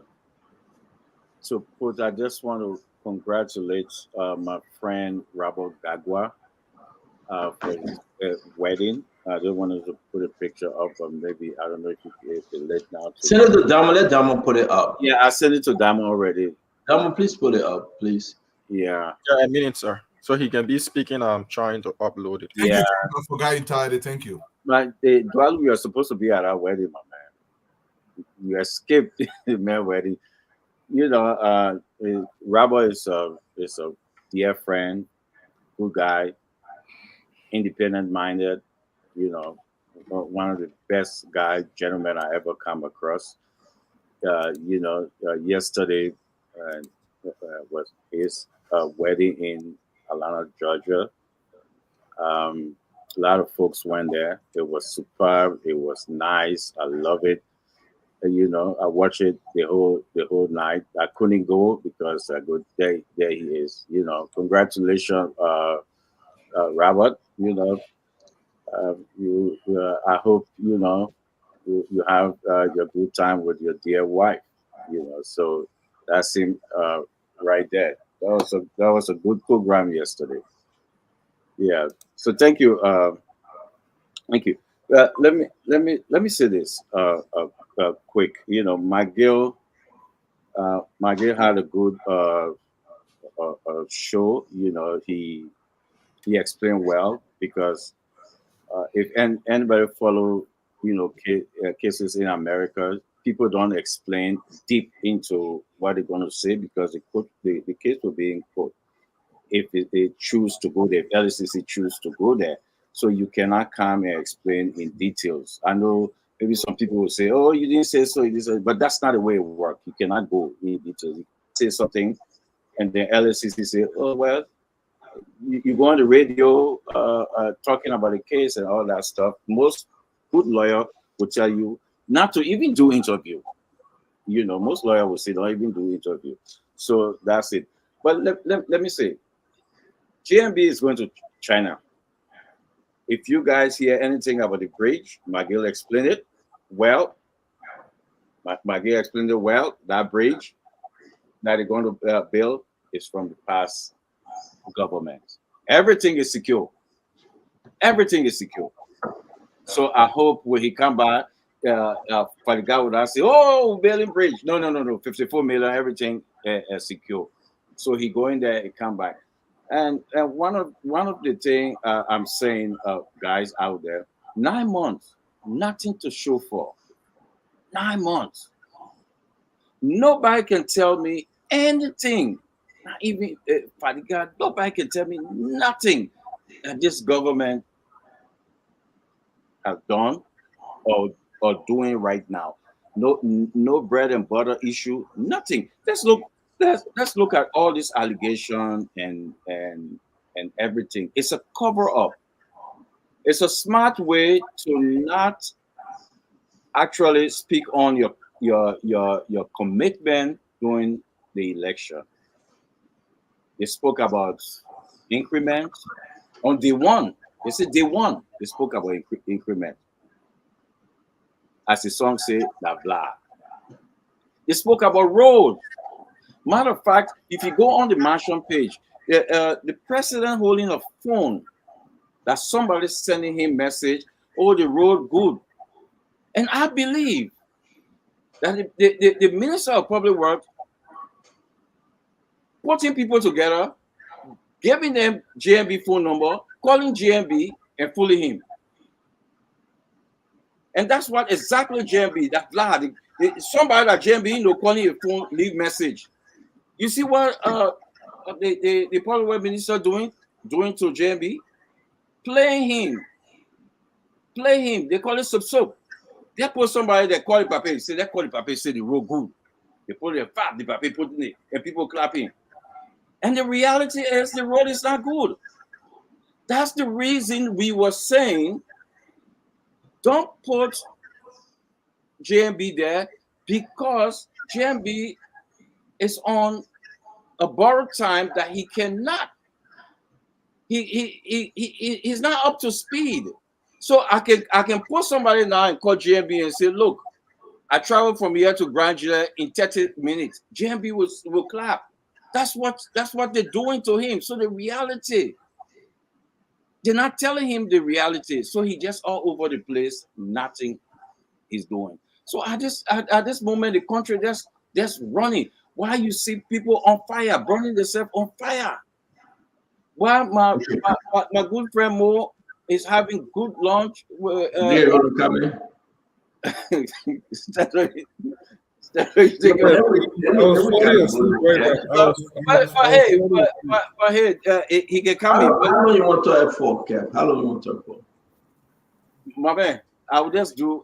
Give case for that tomorrow. You still not making any sense. If I want to talk all the things that this government in 9 months, the 9 months not doing. Yes, so let's go to fight because we got to go. Yeah, you can go on your personal page and see. I would like to tell you. I would like to tell you second. The country. No, you finish, my man. You finish. Stanton, payroll padding is unethical. Payroll padding is fraud. Payroll padding is illegal. and it should never be done. Helping our people, is nothing wrong in helping our people. What we are arguing about and what the LSCC and every reputable institution is talking about is that do it the right way. We did not bring people to power for them to violate the law. We did not bring people to power to do whatever they please. If you want to do that, run your own personal business. You can do it how you feel. But the Republic of Liberia have instituted certain measure to make sure that we avoid payroll padding, so that we can account for everybody that say they're receiving money from government. And there is the process. If you refuse to follow that process, or people who refuse to follow that process have only one motive, one and only one motive. And the motive here is to not be transparent. And the reason anybody would not want to be transparent is because they have some ulterior motive, which is to steal and defraud the Liberian people. If you know you want to help Man Kotati, and Man Kotati is a real woman in from Nukuta, bring Man Kotati, let her follow the process. If you did not follow the process, you cannot even claim presidential immunity. So I think the senators have seen that this case, he has already lost. So he's just waiting to see. Probably he will play in court. Hopefully that they can bribe some judges, pray on the jury, take advantage of our corrupt judicial system. You know, and I hope the day will come that people like in our like our judges and lawyers and everyone connected with our judicial system are also be held accountable for their action or inactions. So for Keith to come there, oh, we left Unity Party, so what? Leaving Unity Party sitting on the payroll, if they have already gone through the process, I don't see how would that even be a crime. The reason why Josiah Joker is a hero now and he's doing something that you guys refuse to do is that he said, you know what? We want to see who are those people. 6,000 people, year in, year out, for generation upon generation. They have ghost names. People are eating that money. People are benefiting, making millions. Why are people living in abject poverty? That's why yesterday I said salary is not our problem. Our problem is impunity. Our problem is corruption. We have not put in any deterrent mechanism in this country until we can hold people accountable and make sure that they pay for the crimes and make sure that we see visible examples of what can happen to people if you misuse or abuse public trust. People will keep doing it. My own government in power, in as much as I support this government, I see all the different asset recovery, all the things. I'm still holding my breath. I'm still cautiously optimistic because I know this country is rotten to the core. That as you fight corruption, corruption fights you back 2 times. And peering people within our ranks are willing to compromise. But someone will be around to make sure that we tell the truth. So until that thing happened, you know, I think the senator had a very bad day today. He had an opportunity and to vindicate himself, but I think he brought in more question than answer. And I'll leave it at that. Good show, but Kev, you need to up your game. Those are sending the message, probably prepare before time because you are doing yourself a disservice. You are not helping the cause. So let me say this. I think on my closing with Senator McGill performing here tonight, I think there's a lot more to be said. And I do believe this is very interesting. It's very interesting. It will be interesting in the coming weeks or month. The investigation will go a long way. Senator McGill have surrounded himself to LCC. But I actually encourage everyone. It's not only Senator McGill. You see, got Bill Travel out there on the Freeport story. You know, we know that story is coming up. You know, he's a senator now, but they will call him too. You say got Samuel Twe that they denied the rate of prohibition was denied by the Supreme Court. Where is Samuel Twe today? John Spoon talk tomorrow. Let's discuss it. These things are concerning.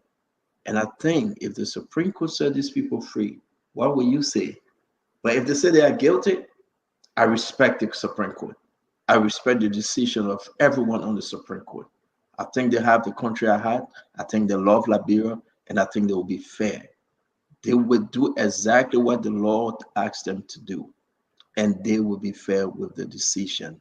So again, as Liberian, let's just all hope and pray for the best. Our country deserves better. Through the means, some way, somehow, we all should champion the cause to make Liberia a better country. Have a good night, folks.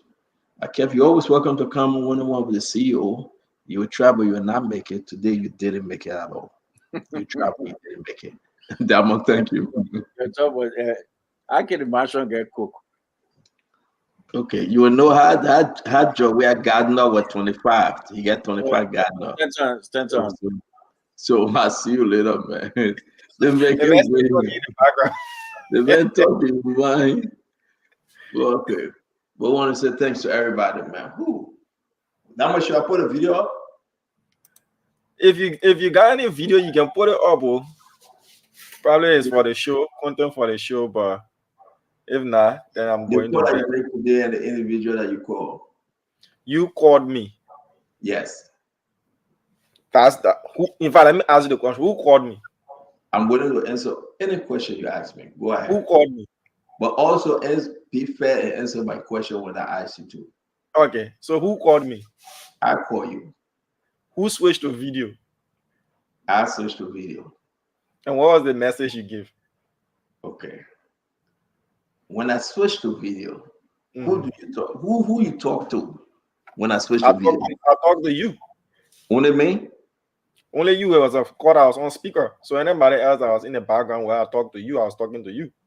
So you didn't talk to anybody else? I talked to you. On this Sunday. I talked to you. Okay. You didn't talk to anybody else on this I Sunday? talked to you. Okay. So again, did you talk to somebody else on this Sunday, Damo? I talked to you. You called me. I agree. I call you. Did you talk to anybody else when I call you?